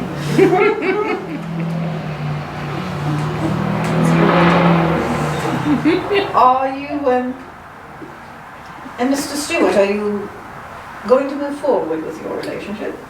I believe that we shall, with your blessing. No, you always have my blessing. Thank you. It is hard That to means be. the world to me. It's hard to be a young widow and have children at the same time, and you, much like myself, you want to be a mother more than you want to have others raising your children. You know my heart very much, exactly. And though Bartholomew has been helping you with traversing Jackie's properties, it is to have a man to take that off of your place and you become a femme covert instead of a femme sole. It is a little easier to manage one's affairs when one has children. Very much welcomed it, the opportunity to return to a woman's sphere and a mother's role. But I am very concerned about young Washi. For I was speaking with these good people earlier as to what should be done about his guardianship. I know that his uncle has been applied to and has not yet responded. And I've been wondering what Mr. Custis would have desired. And, well, I do think Dr. Stewart is more than capable of making a fine guardian. Do you think we might apply to the general? For I think that that would make his heart happier than any other solution to be had. Well, I was not going to have the conversation now, but you know, both Nellie and Wash have been managed at Mount Vernon by the overseer's wife of mine, and it is the only home they've ever known, and you know, the general is returning, and well, I mean, if you would leave the children there, if you wanted to. I mean, the older girls are, you know, of the age where you're teaching them their housewifery skills, and they could help you with a new household, but yeah, I was just thinking, you know, if you wanted, Mr. Washington, I could rear the young goat to make your transition a bit easier. That is a great relief to me. It is not that I wish to part with them, but I think that they might be happier in your household. And we are nearby at Abingdon, and we Of course. can be to visit at any time. Oh, of course, of course. I mean, they are your children, but I mean, you know, it'd be interesting for the general to come back, and it would be like 1759 all over again. Have a 5-year-old in the house and a 3-year-old, much like what I brought him many years ago. Well, I do believe that is what Mr. Custis would have wished. So I am mindful of his absence and his sister's absence. I very much enjoyed her. She was the most angelic creature you have ever met in the short time that I knew her. She is what the epitome of an English beauty was. A woman was to have dark hair, dark eyes, and the whitest of skin with the blush that comes to the cheek. Well, as you can see, ladies, I do not have dark eyes, but my Patsy did. She was gone from the dark eyes of her father and the dark hair of her father. But she got her mother's pale white skin and the blush that comes to one's cheek, so she was the epitome of what you strived for. I guess God only gives you that beauty for so long. Just like a little rose. Do you not find on the rose bush, sir, that the most beautiful of the rose is the one that goes first?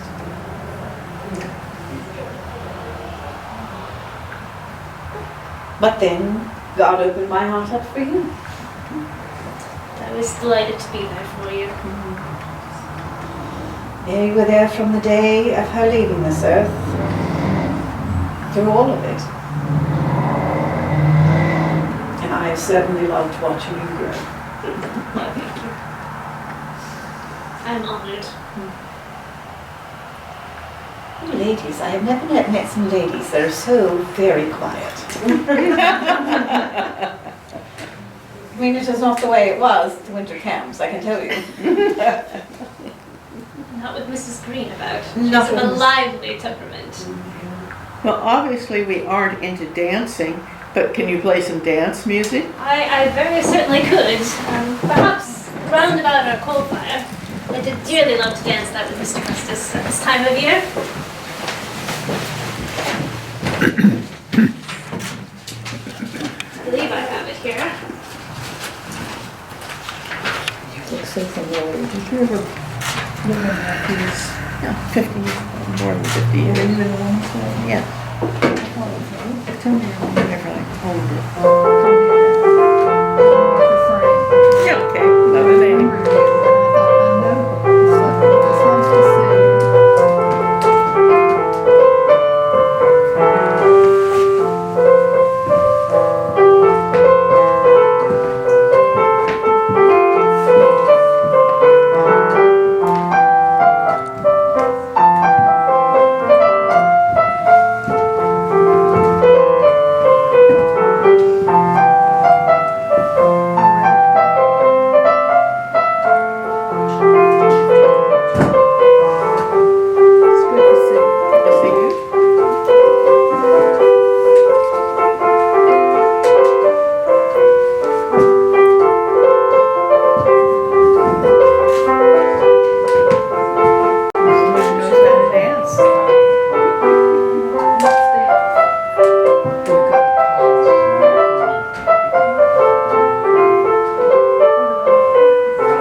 very first dance I had with Mr. Custis. We were at the head of the set, and therefore it was my privilege to call for the dance. Of course, since I was given such an opportunity, I could not let that go to waste. So I chose a very favorite of mine called Well Hall, and it is quite romantic. I shall play it for you, and then I shall show you how it is danced.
Romantic that sounds. It's danced with the pas de bourrée step, perhaps you know it. But it begins with your partner. You take right hands and you gaze in each other's eyes and you float around. And you cast off apart from one another. And then you skip in very close and then back away. And you make eye contact the entire while. I thought that was an apt choice in order to turn a young man's heart. Of course, the second dance, I chose a more lively one, for they do like to be kept upon their toes as well. And what was the second dance? The second dance was Trip to Paris now.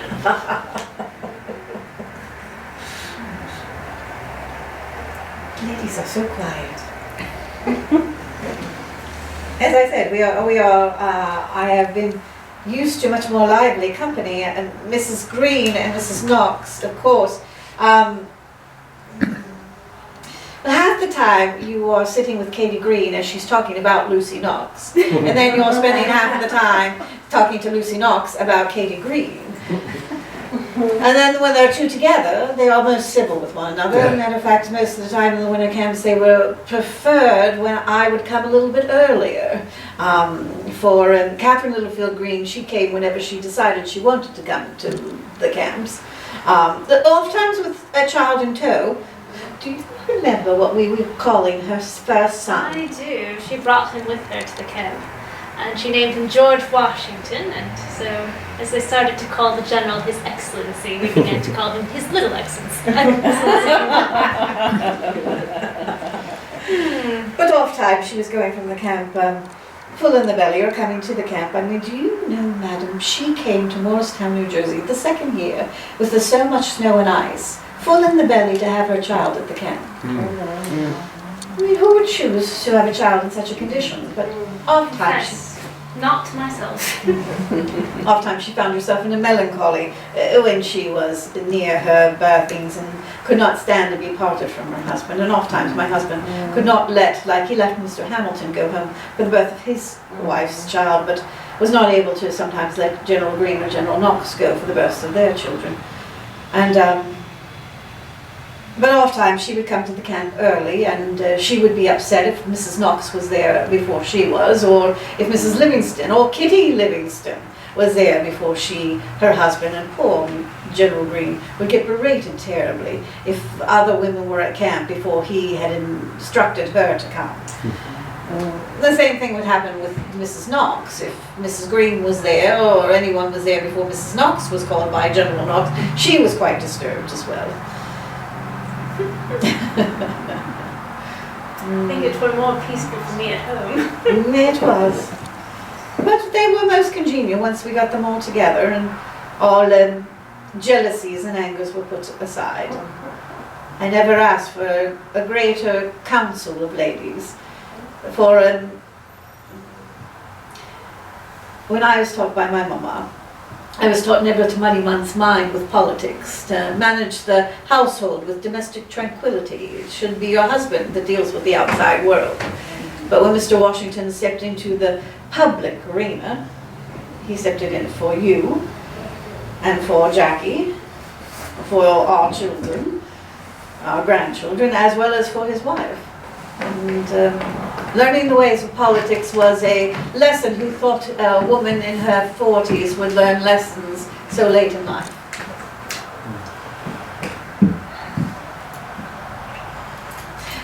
Mrs. Green learned the French language, to talk to the French. Matter of fact, one of the greatest, Baron von Steuben, you did not have the chance to meet the Baron. I just had Pat at home. He had the propensity to not speak much English, but that which he did speak in English was not for Christian ears to hear. And Mrs. Green liked to imitate Baron von Steuben. They are two the very words he was not supposed to say in the Christian language. It was much like little Washy was telling me that Aunt Lewis, Betty Lewis, Fielding's wife, Mr. Washington's sister, he said, you know, Grandmama, Aunt Betty, if you put a coat on her, she'd look right like Grandpapa.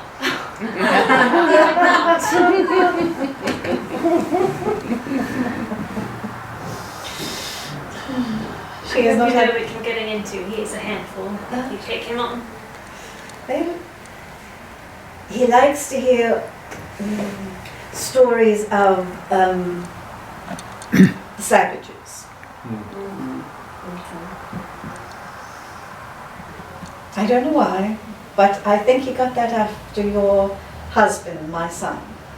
For I'll never forget that is the way he endeared himself to Mr. Washington after the French and Indian War. I met Mr. Washington romantically. Of course, if you ask the General, madam, the General will say that we met by accident. Romantically, it was not by accident. The Chamberlains, Richard Chamberlain and his wife Elizabeth, met for Mr. Washington and I to meet each other. I had been struggling, much as you have been, managing a household and being mother of 2 small children.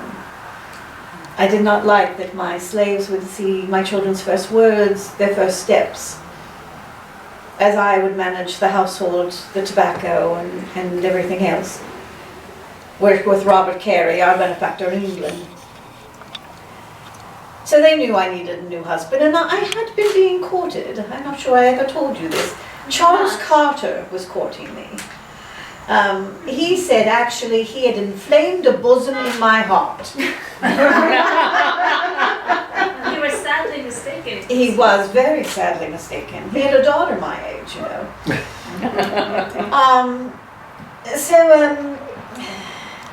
I think he actually used bosom, not heart. He was even grosser than that. She wanted me to meet the young colonel, so she arranged, knowing that Colonel Washington was home from the French and Indian War. He thought he'd had the consumption that killed his brother Lawrence, but here he had dysentery. And he was about to go back to the front, and he knew that every time Mr. Washington went back, he always would be counseled by Governor Dinwiddie, for one of his benefactors was Lord Fairfax. So Mr. Washington was coming, but of course when Mr. Washington came to meet with the governor, he always talked to Richard Chamberlain first. So she made sure that I was there, and then she brought him through all the beauties in the room, placed him here and said, Colonel, he was a colonel at that time, Colonel Washington, have you met the widow Custis? And then she left the two of us alone. And maybe the rest was a happy providence, because we found we liked each other very much. Matter of fact, he had made his manservant stand by his horse all day, for he had the horse at the ready because he was just to stay to dinner and then he was going on to the governor's. He stayed through dinner, we played cards, I had to play at the spinet, and next thing we know it's too late for either of us to leave, so Mr. Washington had a room up above the stairs and I was sent to another room above the stairs. I thought the next morning he would be gone, his duty, you know.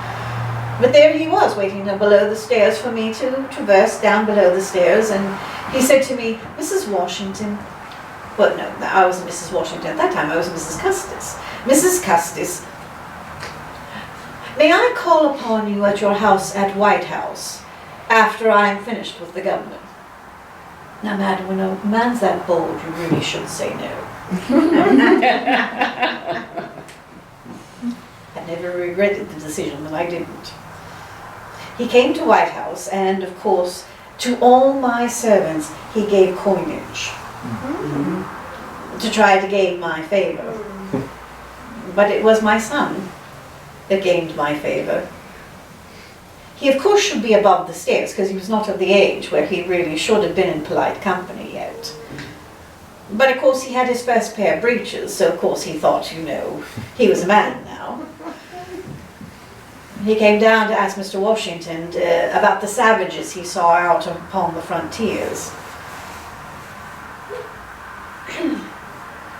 Mr. Washington sat and talked with him for long periods of time. And of course, brother's down below the stairs, so the 2-year-old has to find her way down below the stairs. And he took both of them, and I sat there and watched him and realized that, and this is the advice I give to you, I realized as he sat there with my children, that God had granted me another husband and a good father for the children. So put that young one into Mr. Stewart's lap and see how well he deals with it. Sure. It's done quite well with the older two. Well, that is how I first met him. Bet and Pat had a grievous fever, and I was much concerned. So I sent for our dear friend and physician, Dr. Rumney, and he was out upon another call. So our man returned with Dr. Stewart instead. And he was very kind and attentive and skilled in his profession. He made a very favorable impression upon me on our visit. And he returned again later that week to check on them, and I'm happy to say they were much improved by his attentions. It's after that I So did he come really to check on the children? Well, I started to realize that he started to call more frequently. He would find reasons, excuses to drop in on his rounds by Abingdon. And well, after a time, the friendship grew, and it was quite recently that I realized they had grown into something more.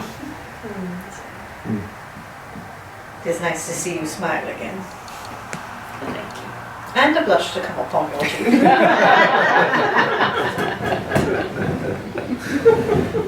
I must say that it is my greatest delight just to see the blush upon young girls' cheeks when they are first and foremost fallen in love. It was nice to see it on Miss Schuyler. It was nice to see it upon you. Perhaps you will accompany me to Mistress Hunter's. I was pleased to see her shop was still open in Williamsburg. That we might choose some silk. Perhaps there's time for a new gown. Oh, with Mistress Hunter's hand, I think there's enough time for a new gown. And Christmastide is the nicest time to get married. Of course, the 6th is a nice day. Perhaps we might choose it with your blessing. Might be in some competition. That is if the general makes it in time. I know there are going to be balls and assemblies. I mean, Fredericksburg is already talking about having a ball as soon as the general arrives. Of course, ladies, may I ask your opinion on something? Have you met Mrs. Washington? Not this Mrs. Washington, but Mrs. Washington. Mary Ball Washington. She's a formidable woman. I have found that the greatest felicity of our happiness of Mr. Washington and I is to let Mr. Washington visit her among his own self. And I stay at Mount Vernon.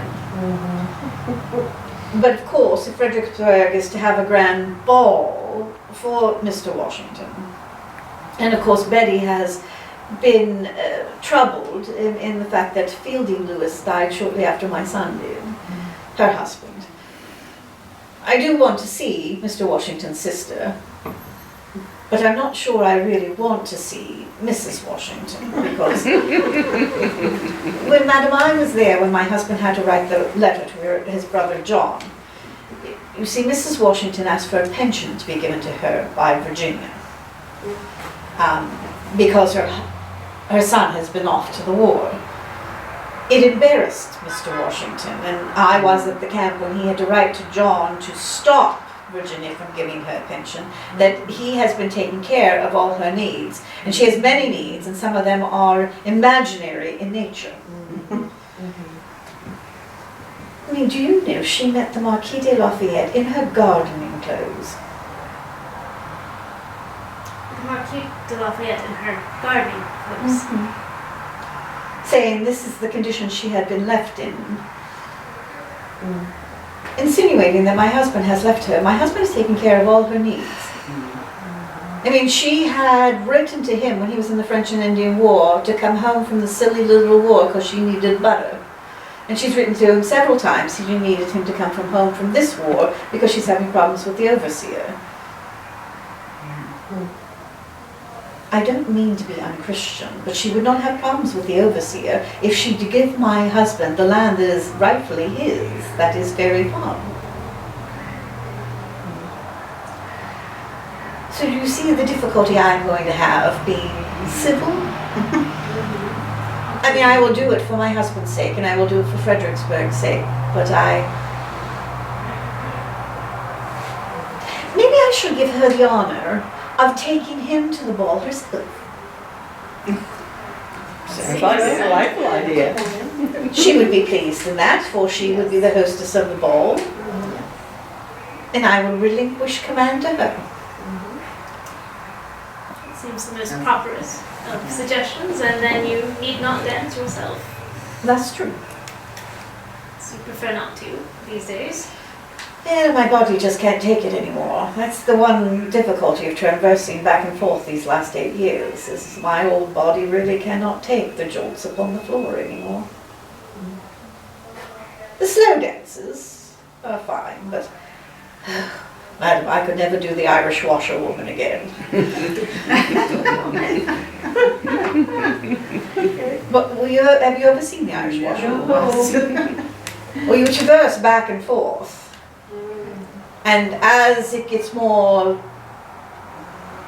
later in the evening and more supped in the cups, you dance it faster and faster and faster, and I cannot do that anymore. I've seen musicians take great delight in speeding up every repetition of the dance. Faster. It becomes a contest. It tricks the musicians and the dancers. And some over amorous men get to swing and there are women around. One must make sure one is not tipped over teacup.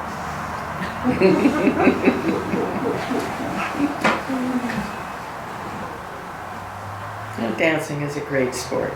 Sport is aptly put. Mr. Carey says it is his way of exercising the body in the morning is to dance. Some of us, I guess, are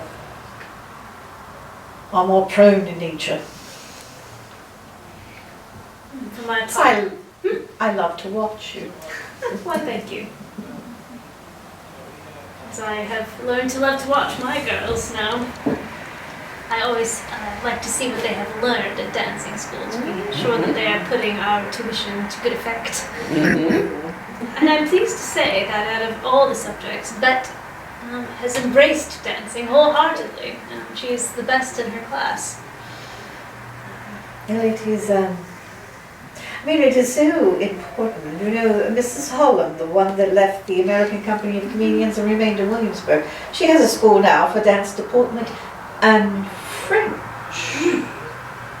In Williamsburg. in Williamsburg. That is a little far for bed. Oh, I know. Maybe I should not have. You know, Dr. McClure wants to buy 6 chimneys. I had heard. He has talked to news Bartholomew about about it. Well, It's your decision, though. I shall speak with Dr. Stewart about it, but I wonder if that might be the solution to some of the difficulties the estate has been in lately. Depending on what type of currency it should be sold for, not the continental paper currency, if I can help it. Now, Mr. Washington will not give you advices to sell the land, but I also know that Williamsburg, since it is no longer the capital city, has not become the jewel in Virginia's crown that it used to be. Perhaps there might be other property near Richmond that an exchange would be better, so that we might sell the land and reinvest in something else. You sound like a femme soul already. Well, I have been accustomed to it these 3 years, but I will be happy to relinquish to Dr. Stewart when the occasion arises. Yes, my mother wanted me at one time to think about the contract. You see, ladies, one can have a contract with their new husband that says what they bring into their property, what they bring into the marriage is theirs, and that they manage it as a femme sole, and not a femme covert, meaning that he covers over you, that you manage your properties separate from one another. Sometimes women do it, they have children from a first marriage and are expecting children from the second marriage, so it is a way to keep separate that from the first marriage. But I solely gave Mr. Washington everything that I had, and I must say I could not have given it to a more virtuous man. In 1769, Mr. Washington, it was maybe one of the other reasons Mr. Washington was a little leery about your quick courtships. Mr. Washington was in some financial difficulty because Mr. Washington had decided that wheat would sell better upon and do better upon the lands at Mount Vernon than the tobacco was doing. Because when he married me, he realized the tobacco that grew upon the James and York River, though part of the Custis lands, sold and 3 times what his tobacco would sell, for it was a sweet-smelling tobacco, which he could not grow upon the lands at Mount Vernon. So he decided to go to wheat. But of course, there's your plans and God's plan. He had it all planned out, that the wheat would be put into the land as the tobacco was drying within the warehouse. So he had that crop to get in to pay for the crop that he already had taken the money for to put into the ground. Well, a hurricane came, damaged the wheat within the field, also damaged the tobacco that was in the warehouse. Now, at the time, it did not hit the James and York River as much as it did up upon where Mount Vernon was. So my husband could have very easily taken the money from my son and my daughter, because neither one were the age of their majority yet, put it into the accounts of Mount Vernon as long as he paid them back when they reached their age of majority. He could have gone to court and asked, and my children would have happily given it to him. But no, we lived frugally, Mr. Washington and I. But he let my children live as frivolously as the Custis money would allow them. That is the virtuous man I married. Kept separate books in my son's accounts, my daughter's accounts. So he knew everything that came from the lands that belonged to them went to them. That's why, at least for books, you, at least before Mr. Washington went off to war, you know exactly what Jackie was to do. Unfortunately, I do think he was a generous spirit as I was taking these ladies into my confidence. Did not always understand who was being taken advantage of. perhaps not the best keeper of accounts. That was not his strong suit. I do hope that Dr. Stewart can continue to help me to straighten it out. For the sake of Washi and the others.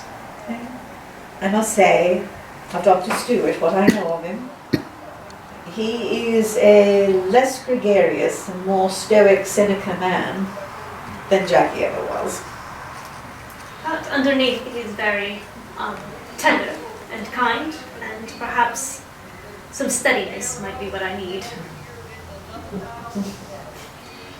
Yes, my girl, you never got that with my son. Life loved is never to- dull, though. No, he loved to live life and lived it to the fullest. That is where he's like his grandfather.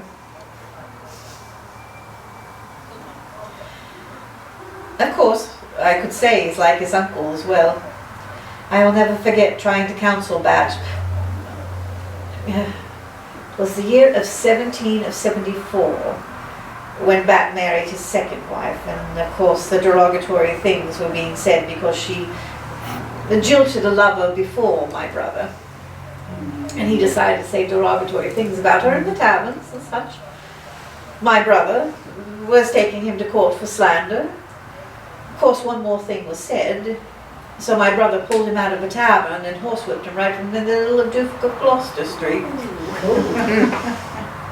Of course, both of them went to court, my brother for the slander case and him for assault.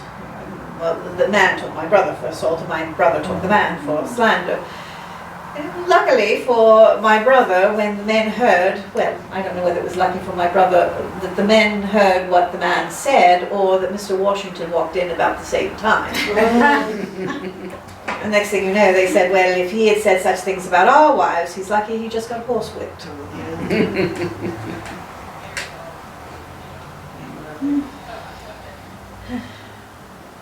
To think, I'm the oldest of 8, and now there are only Bat, myself, and Elizabeth left. My brother, he drowned in the Pamunkey River. My brother used to like to immerse himself in water. And the waters took him in 1776, and then I lost Anna Maria, my favorite and closest sister. I lost her in 77. And I, of course, lost Mary, the youngest one of us. She did not live but a few years. And John, we lost him at 10 and 7. He was the oldest of us. But no, I was the oldest. He was the oldest boy. I always think that you, as the oldest, would go first. Well, I have 10 siblings, and I have lost 4 younger brothers already. Well, I am to take Fanny finally into the household. Oh, wonderful. Yes, I didn't think the winter camps were conducive to a young lady's upbringing, but my ma has taken care of her, and then I shall take care of her now. Do what I promised my sister. When my sister was upon her deathbed, I told her I would take Fanny and raise her as if she were my own. Very pretty, charming girl, as I recall. I don't know how well it'll work, because we are also going to be raising Mr. Washington's nephew, Augustine, Samuel's boy. How old is he now? I cannot recall. Well, he is at the age where girls are much of his interest.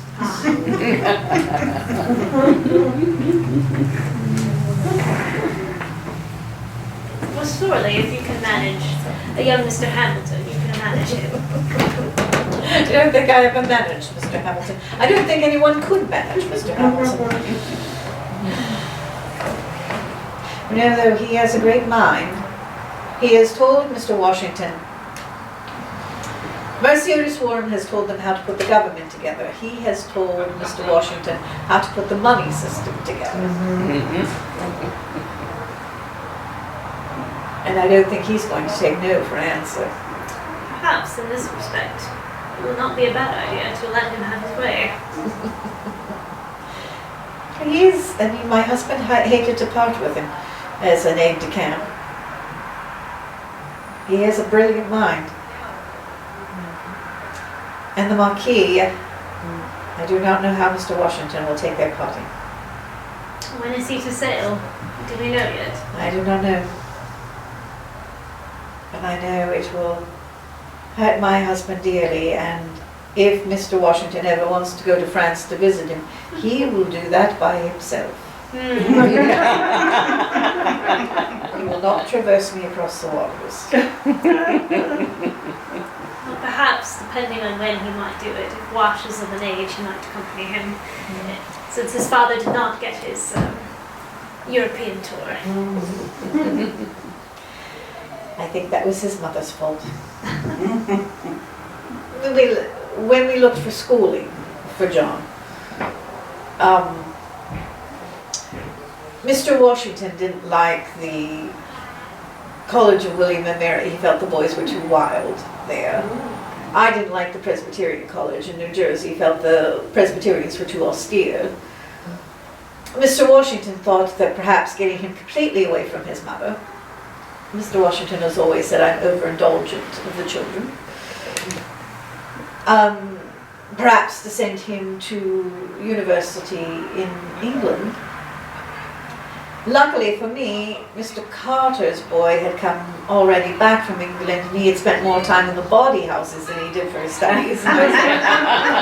Since John has a propensity not to keep to his studies already, due to the fact of his courtship with a certain Calvert girl, perhaps that would not be wise when none of us are there to guide him.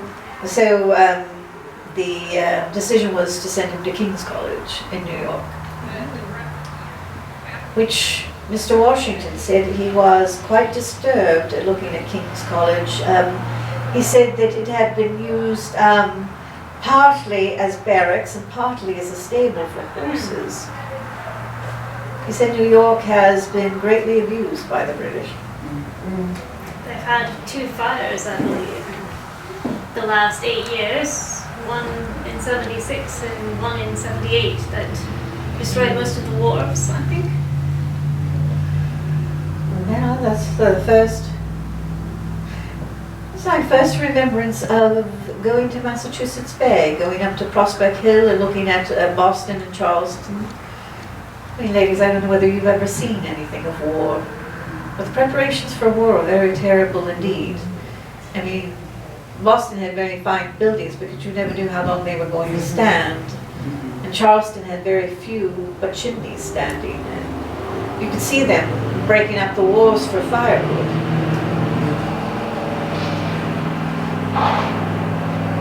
I mean, the guns you could hear continually. They didn't seem to surprise anyone but me.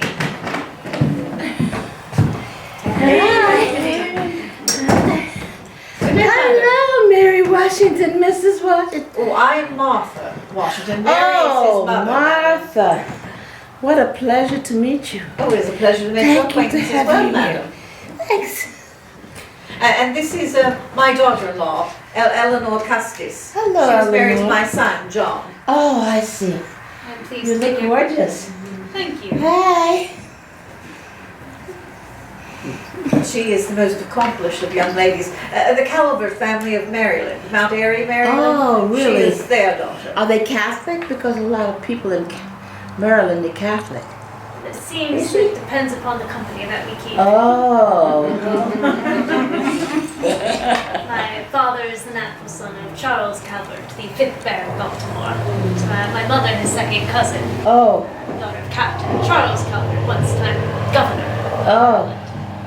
But we did attend St. Anne's, which is where I first saw Mr. Custis. Oh. He had arrived there with the Reverend Boucher, who is the new rector, Mm. who was enrolled in his school.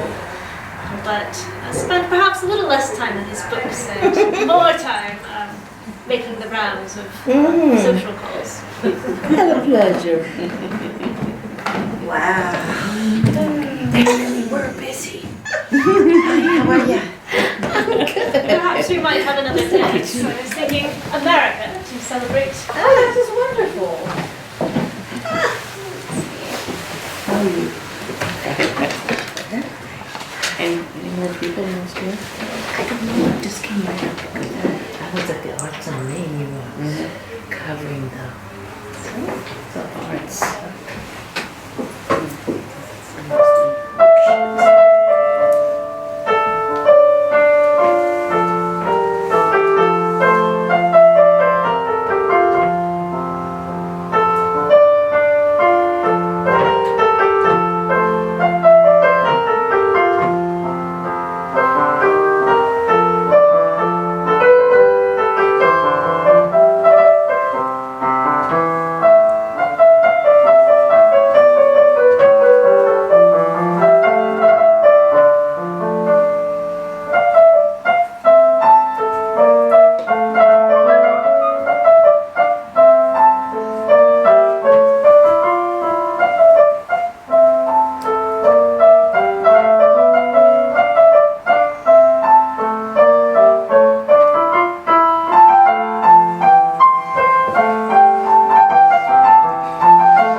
When there's a new dance that's brought home from dancing school, Merry Christmas, it seems rather apt. Yes. Yes.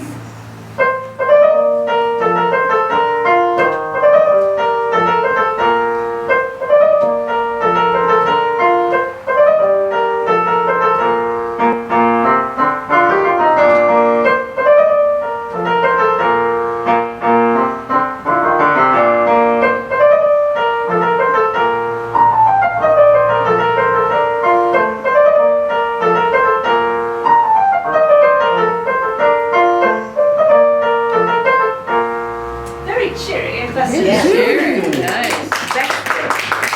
Very festive.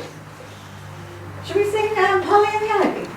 I was wondering perhaps if From the arts on we might do God Rest Ye Merry Gentlemen. Oh, wonderful, yes. God rest ye merry gentlemen, let nothing you dismay.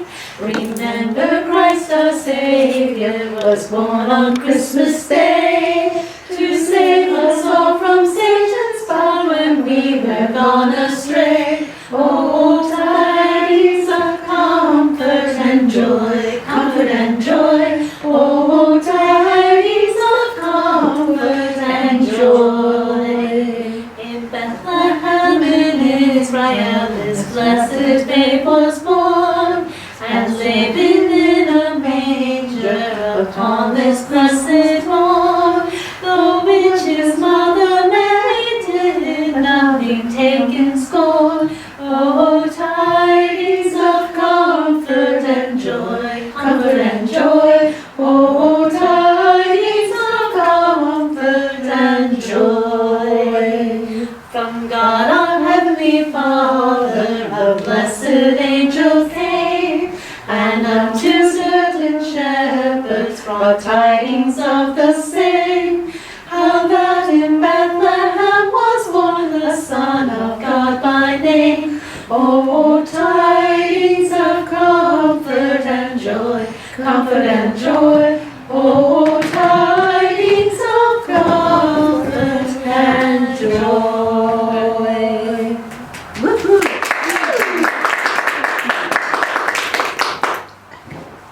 And it shall be joyous as the general makes it home and keeps his promise. Nice. I got the Christmas pies ready to go, and I have the great cake, as of course is in the brandy. I got the cherry bounce ready, and of course you make the Christmas pies, ladies. You roll out your dough, and then you put a turkey, and inside, after you bone the turkey, you put a chicken, and then inside the turkey, the chicken, you put a duck. And then inside the duck you put a pigeon, and then inside. Okay. What do you put inside the duck, madam? Nothing.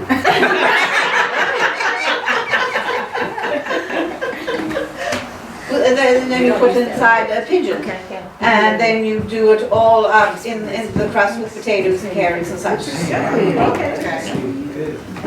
Did the general not write to you that he wishes to make an attack on Christmas pies? Yes. And that only? That's the only attack he said he wanted for Christmas, was the attack of the Christmas pies.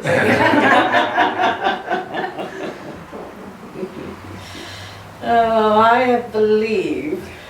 Now, what kind of pies do you make? Do you make a mincemeat or? The Christmas pie, madam, is in the book that I was given when I was Mrs. Custis. It's called a Yorkshire Christmas pie, and it's the one with the coating, and of course you put in the turkey, and then the chicken, then the duck, and then the pigeon. What do you put in your Christmas pies? Beef fat and lots of different fruits. And then of course there's the puddings, your carrot puddings, or your sweet potato puddings, and then of course, you know, the table all has to be done in symmetry, ladies. You have the 5 different courses. The first courses is any kind of fruits or vegetables that you want to show off to your company. Of course, I don't think Mr. Washington and I can think of only 2 times Mr. Washington and I had dinner ourselves. At 3 o'clock, we have a bell that will ring to let you know that you are to come to table and dress differently for table. And then you have your first courses, and those are those fruits and vegetables that you want to show off to company, stuff that you have had in your root cellar. And then, of course, your second is your soups or your salads. And then your third course is the main course. You have to have some great kind of meat in the center of the table. I'm known very well for the salting of my ham, so it usually is ham upon the table. I will tell you one thing, but you cannot let it leave this room. Usually on one corner of the table where Mr. Washington sits, and I'll have the same on the other corner of the table, for I do not want it to be known. Mr. Washington was never one that took well of his teeth. So some of his teeth are very sore. We have taken alum to try to keep the teeth within his mouth, but sometimes it aches and pains him greatly. So I usually have a fish dish near Mr. Washington. And of course, ladies, as I said, symmetry. So if you have one here, you have to have one there. Then the puddings, and then the Scotch collops, which is the beating of the meat very, very flat, and then putting them into the egg and putting it into a breading. Then that's all done around the table, and then of course the next course is your great cakes. My great cake would be put in there, and then your last course is of course your nuts and your jellies, your wine jellies and such like that, and your fruits. Of course, it's been hard to do a 5-course meal. It usually is done in 3 courses lately. And that is the great course done first, and then the desserts, and then the fruits, and the nuts, and the jellies, and such, to have your wines and such with at the end. How do you prepare your vegetables for the first course? Madam, you find what is in your root cellars, and of course with some of always with butter or lard, and you put it within a skillet, and it kind of depends upon what fruits and vegetables that you are doing. I like carrots done in a butter sauce, and put a bit of basil upon the top of it. All things that you can find within your herb gardens. Where do you keep your basil to keep it going this late in the season? You have your root cellars, In madam. the root cellar? Or hanging them to dry within your kitchens. Lucy and Nathan take care of everything. First thing I do in the morning after I awake is to go into the kitchens, after I dress myself, of course, and bathe myself, and I go into the kitchens and I make sure that everything's ready for breakfast. And then if the ovens need to get ready for breads or anything like that, I shall make sure that that is all in its way, managing itself to get ready for the main meal of the day. And then, of course, I'm the last person to see anything before it goes onto the table to make sure. If I put the grape cake, the marzipan, the little swans that I want to put upon the grape cake this year, I will place all of them right before it goes on the table, because I do not want a chance for it to get ruined, especially with some of Mr. Washington's hounds, which Sweet thing. There was one year, was it Vulcan? yes, got the ham off of the table. Don't worry, I cut off the piece he chewed on. Thank you. Vulcan is a present from the Marquis de Lafayette. He is a French hound. See, Mr. Washington has always wanted to find a way to breed two different kinds of hounds for hunting. A hound which has a longer leg for jumping over trees or anything that is in its way, to have a longer leg and a speedier leg. So the Marquis and he were conversing. It was kind of like at Rocky Hill, and Mr. Washington had a scientific experiment that he did there, but we shall go into that right now. But he talked to the Marquis about wanting to breed a dog with a longer leg.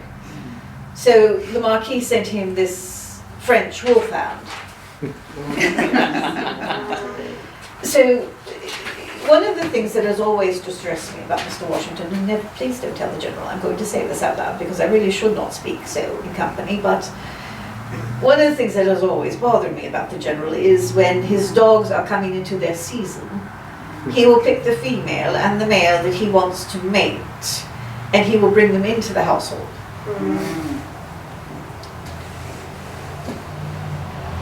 So, of course, madam, you picked the dog he chose to have the puppies with this. Of course,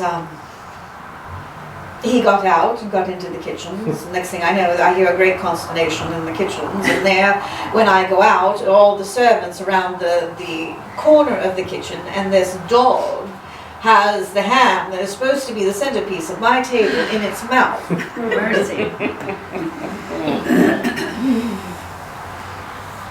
You know, Mr. Washington loves to tell that story to vex me.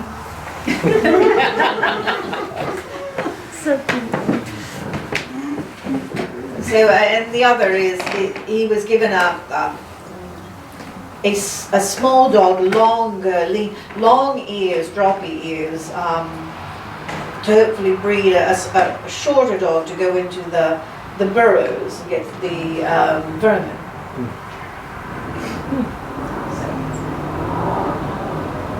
He takes the same thoughts with his sheep. And then, the gentleman, Mr. Payne, the gentleman that wrote Common Sense, he came to Rockingham because Mr. Washington, he wanted to do a natural, they had a natural curiosity about the flaming waters in one of these rivers up near Rocky Hill, New Jersey. Ah.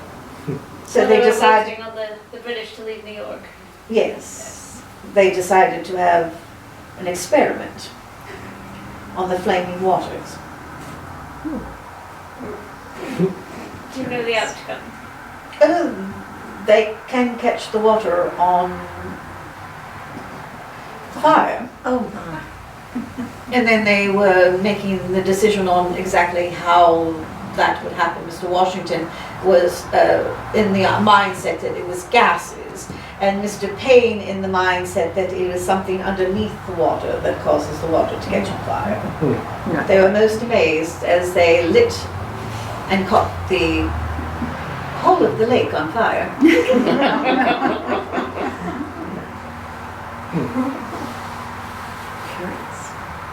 I was not as thrilled with it.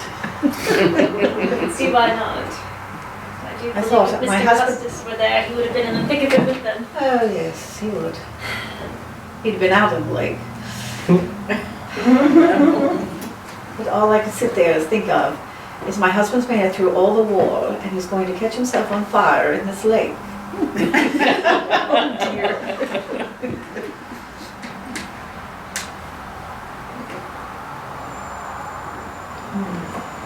Shall we play another music since I've left him in such a stunning silence? Gruesome. There is another favourite dance tune. It is a French tune, the Matelote, or the Female Sailor, but it was also set to an English carol, Masters in the Hall. Is there anyone that would wish to dance it? No. My. I hardly believe that we're still in Virginia. It seems that perhaps we are in New Jersey with those austere Presbyterians who highly frown upon dancing. I would say Massachusetts Bay, but Well, that too, the Congregationalists. Yes, they don't keep with Christmas, and it's a popish holiday, and neither do they keep with dancing either. the playground of the devil. The playground of the devil. Indeed. Indeed.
Is there a dance that goes with that? There is. The figures are it's a two-couple long way, so you have a long room. You've seen them dance country dances, have you not? A long line of couples, and the first couple leads up around the twos above and cast back to place, and down below the twos. Perhaps I will demonstrate. If you can imagine that there are other dancers, since there will be no one to join me upon the floor. Are you sure not? Try. Oh, all right, very good. If I can have two more at least. Perhaps they step into my place and I can play the music again if they wish to try it.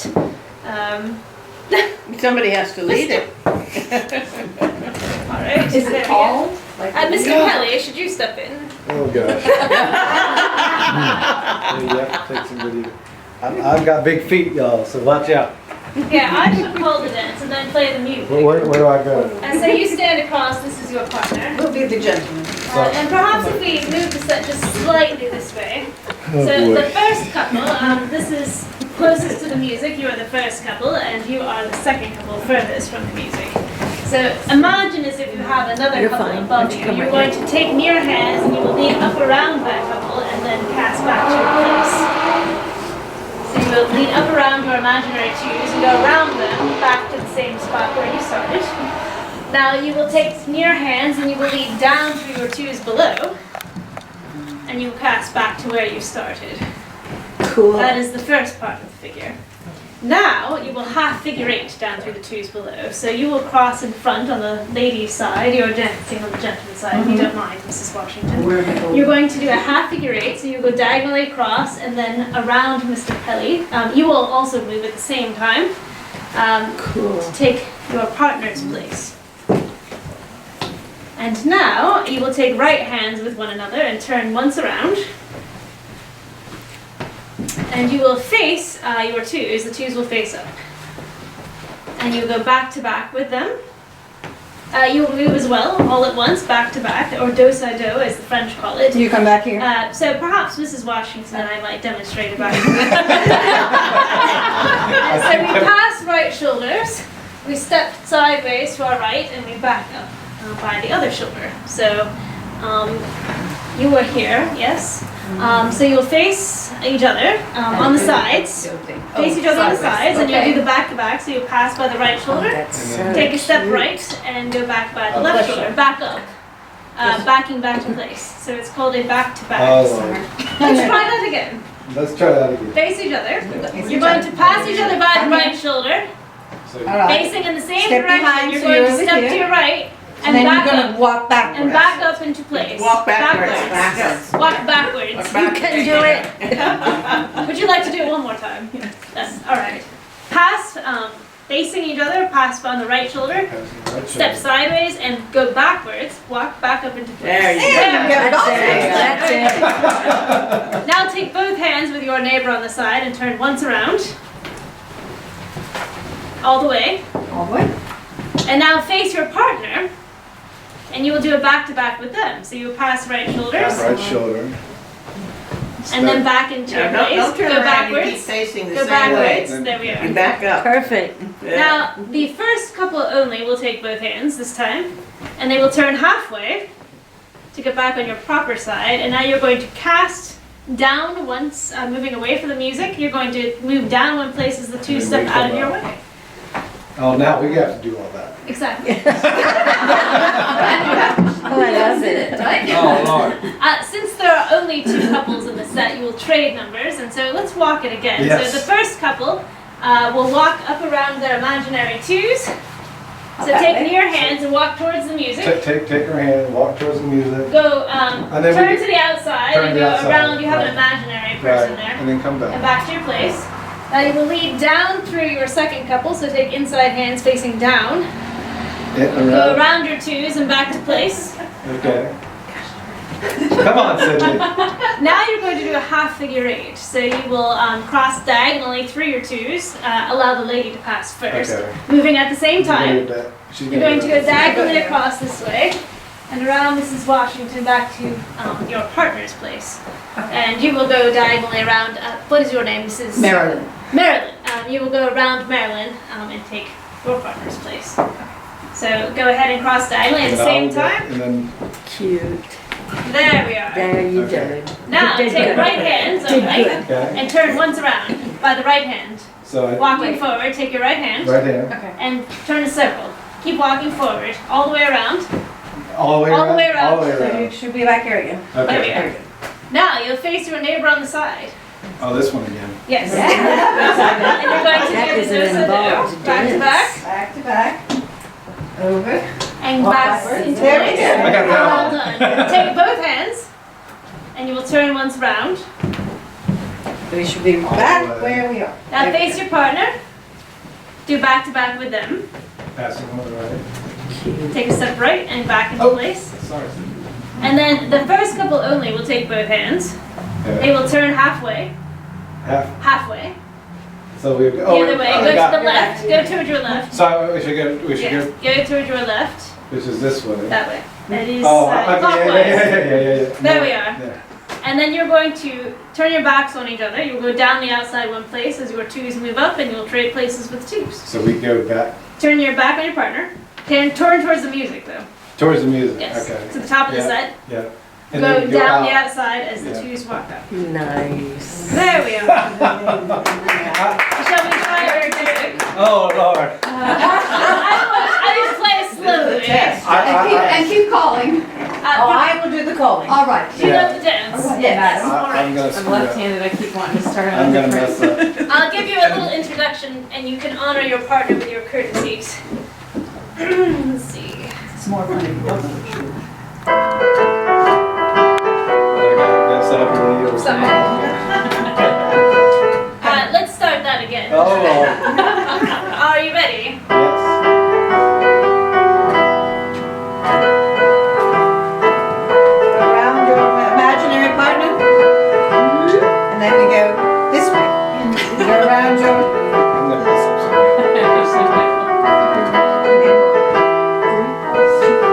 Half figure. Oh, where the figure eight. Let us begin again at the top. Yes, So I you have lead figure up eight. through your imaginary twos and 8 counts, casting back to place. Down through your twos below and 8 counts. Then you will half figure 8. and then turn once by the right. That's that all. Lead up through the twos. Down through the twos below. We're behind music. Let's get up. Okay, Half figure figure eight. eight. And then right hand turn. Ready for the back to backs? Ready? Go back to back. Back to back with your partner. Your Two hand turn. Back to and then back. back to back with you. One's only turn half, then cast to second place. And the twos move up. Cast to second place. second and the place. twos move up. And we just move And up. now the one, your new ones, you will lead up around your twos above. Are you ready? No. 5, 6, 7, 8. We come. Lead up through your twos above. Imaginary twos. Pretend you have a okay. couple above. You will So lead we up have- between them and cast back into your place where you are now. So we're gonna go up and around, but I'm gonna stay on this side, right? Yes. You have an imaginary couple standing like tree posts above you. Yeah, okay. You will lead in between them and go around them back to your place. In between them. Yes, and then around them back to you. Perfect. Excellent. We You don't. will, as you face up, you will take your inside hand. Yeah, so we will do that, yeah. So I will give you 5, 6, So 7. right hand, right? Yes. Yeah. 5, 6, 7, 8. And then we go around like that. And then you come around And then us. lead down through your twos below. Go. Please. Same concept. Face down the side. Give me your hand. We're so Give me your hand. Go through the middle. And then come through us. Okay. And then go back to where you were. Yeah. And then you're going to do the figure eight. Half figure 8. So you're So gonna you go come first, around diagonally here. across. Yes. Go. This way. 5, 6, 7, 8. And then you sit. And then you should end up here. Take right hands and turn once around. And go back to where you originally were. Now back to back on the side. No, no, no. No, he needs to get on the opposite Oh. side. All the way We around. went- Yes, all the way There around. we are. There we go. All Now right, back to back on the side. now back to back on the side. No, no, Damn, nation. 5, 6, 7, 8. Now, Two hand turn. I got that part. all right. Partner. Now, Back to partner. back to back with your Just like partner. First couple turn half. And cast. You turn half, so you're back on So my you take side. both So- hands and you're going to turn halfway. Turn halfway, yes. like this. There, so you're on the right side, Right. and then cast down so we can step up. So we go, Behind us. Go okay. around your But we twos. turn this way. Yes, and then we step up. Oh, that was so bad. Who's next? But so, we're all bad when we're learning a dance for the first time, and some of us are bad when we're watching somebody else dance. Or, see, so we are conversing at the same time we're dancing, and sometimes that can cause a dance to completely call upon itself. Right. Plus, if I might be honest with you, Yeah. the more you get into your cups, the That's more true. gregarious the dance gets, and the more, well, Yes, I understand. And nobody has turned over teacup, so you're quite fine. and she didn't have her foot stepped upon, and neither did she, and she has no shoes upon her feet. That's a good thing. Would you like to try it one more time? Sure. Shall we try it one more? Oh, Lord. So I will remind you again, the ones at the top of the set closest to the music will take inside hands facing the music, and they will lead up between their imaginary twos and cast back to place around them. Then they will face away from the music, they will take inside hands and lead down through their twos and cast back to their places.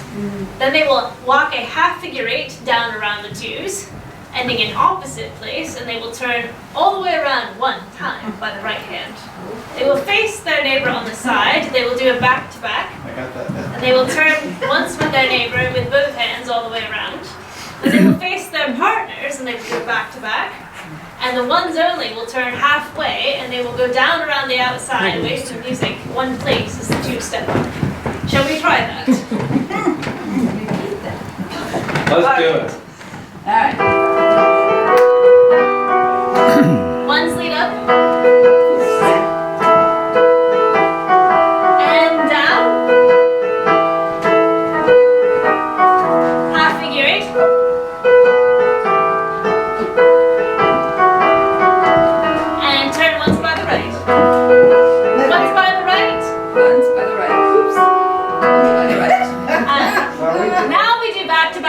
side. we were so excited to do that. That's right. That's the best part. And this Turn is- with both hands. Yeah. Back to back with your partner. Once turn half Sorry. and go down one place. Are we? Trade places. Now the new ones will lead up. Turn the music. Yeah, Ready? go around. 5, 6, 7, 8. Ready to lead up? Yeah. We take 5, 6, 7, 8. we take hands, right? And lead above the imaginary twos. Oh, shite. That's German. Sorry. Lead up between your imaginary twos and go back to place. 5, 6, 7, 8. Well, we gotta go turn towards the music and I Yep. go up and then back. Right? Perfect, And then here yes. we are. So that's what we gotta do first. Right. Yeah. Are we ready? So let's do that again. 5, 6, No, 7, not hands 8. yet. Ready? Well- You lead with the inside hand up Okay. imaginary two. Okay. Both, Let's go. you're giving him the wrong hand. Yes, So there both you face go. up, inside hand. There we are. 5, 6, 7, 8. And now go down for your twos below. Inside hand, Outside. So it's your left hand this time. and then we go That's all right, that would be. like this around. Now you will half figure 8 down through those twos below. You go across, and then I go across. And now give each other right hands and go all the way around. All the way around. Excellent. Back to back with your side. Neighbor Oh, this one again. Here we go. Two hand turn. Let's go. Arrangement. Back to back with your partner. Back to back with the partner. Two hand turn at the top. And trade places on the side. Trade places on the side. Whoops. I think you went too far. Ready? So turn halfway. That puts you back on your original side. And trade places on the side. So come around the back. Go on down the back. Oh, that is a very elegant cast off, Mr. Kelly. Get into it. Yeah. Well done. Bravo. I was hoping it was almost 5 o'clock. It's not quite 5 o'clock yet. It is 4:57. That was great. We won't make you do it a. So what kind of dances? What is that called? What type of dance is Well, that? that is the country dancing. Oh, that's You're not okay. familiar with it. No, clearly. He's not. Where are you from, Mr. Kelly? Certainly it's not Virginia. I'm very embarrassed to say that. Yeah, I'm not educated in these things apparently. We may not have, a lot of men have taken new positions with this new That is government. true. I mean, he may have been out in the frontier with the Presbyterian. And the Indians, so either way. And now the Presbyterians are on the House of Burgesses and the Virginia Assemblies, so, or what was the House of Burgesses. So, we may not be able to condemn completely while he's not having. And of course, you have kept up with the dancing with the children, but a lot of people have not kept up with the It has dancing. been difficult during the war, I will admit. Well, thank you for trying to teach me. You were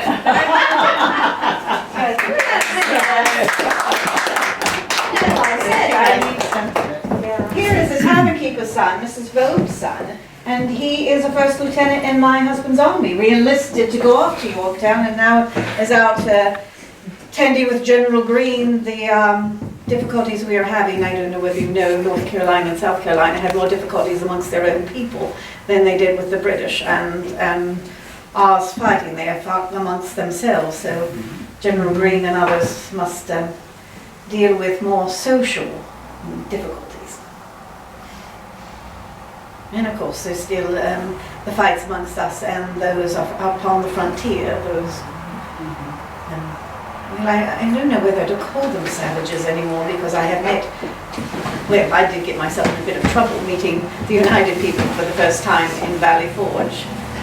Madam, I made the mistake of being in a carriage with Catherine Littlefield Green and I had made the comment that many of the Oneida people look very nice, you know, but some of them look like Falstaff's gang from Mr. Shakespeare's play. And of course she started in great hilarity, so much so that she was making such noise that the general came over to find out what jollity we were having at a time he was looking over the troops. And of course she was all too happy to let him know that I was the one that caused the jest within the carriage by saying that the Oneida people looked like Falstaff's gang. To which Mr. Washington chided me that we must keep the naturals friendly toward us. I'm not often been chided by Mr. Washington, but at that time I was. I've chided him quite a bit sometimes. But Mrs. Washington, we are so grateful for you being here today. yes, it was my absolute honor. Well, since you are the last of our company, and it is 5 o'clock, let me introduce you. This is Kaylan. Kaylan, why am I forgetting your last name? That's Kaylan terrible. Stephenson. Oh my goodness, that's horrible. Kaylan is a proficient musician, as you did see. She is also a gorgeous dancer, and this is her first, she has done scripted scenes, but this is her first time to step her toe into the historical interpretation completely by impromptu, and she has done brilliantly. Yes. I am Leanne Rose. I own a company called Shades of Our Past. I used to work for Colonial Williamsburg, but 6 years ago I stepped out upon my own. We do everything from the 17th century to World War II. You should see this one do a World War II radio show. I played Mrs. Washington for 8 years for Colonial Williamsburg, and I am pleased that you all still love to see me as Mrs. Washington, so I'm pleased to bring Mrs. Washington. Because there are many Mrs. Washington, so I'm pleased when I get to keep her in my arsenal, which you graciously have allowed me to do today. So, and it's my birthday, and I chose to be here. Happy birthday to you. Happy birthday to you. Happy birthday, Mrs. Washington. Happy birthday to you. Washington's on June 2nd, though. But we thank you for being with us today. We just totally enjoy doing this. I've totally enjoyed watching this one take her wings off or put her wings on and fly. And she really didn't need any help from me, so it's wonderful. Well, make sure y'all take some cookies home. There's tons of cookies downstairs still. And make sure we thank our hosts, the Gloucester Women's Club. Yes. Thank you. Thank y'all for coming. Have a great holiday. Merry Christmas.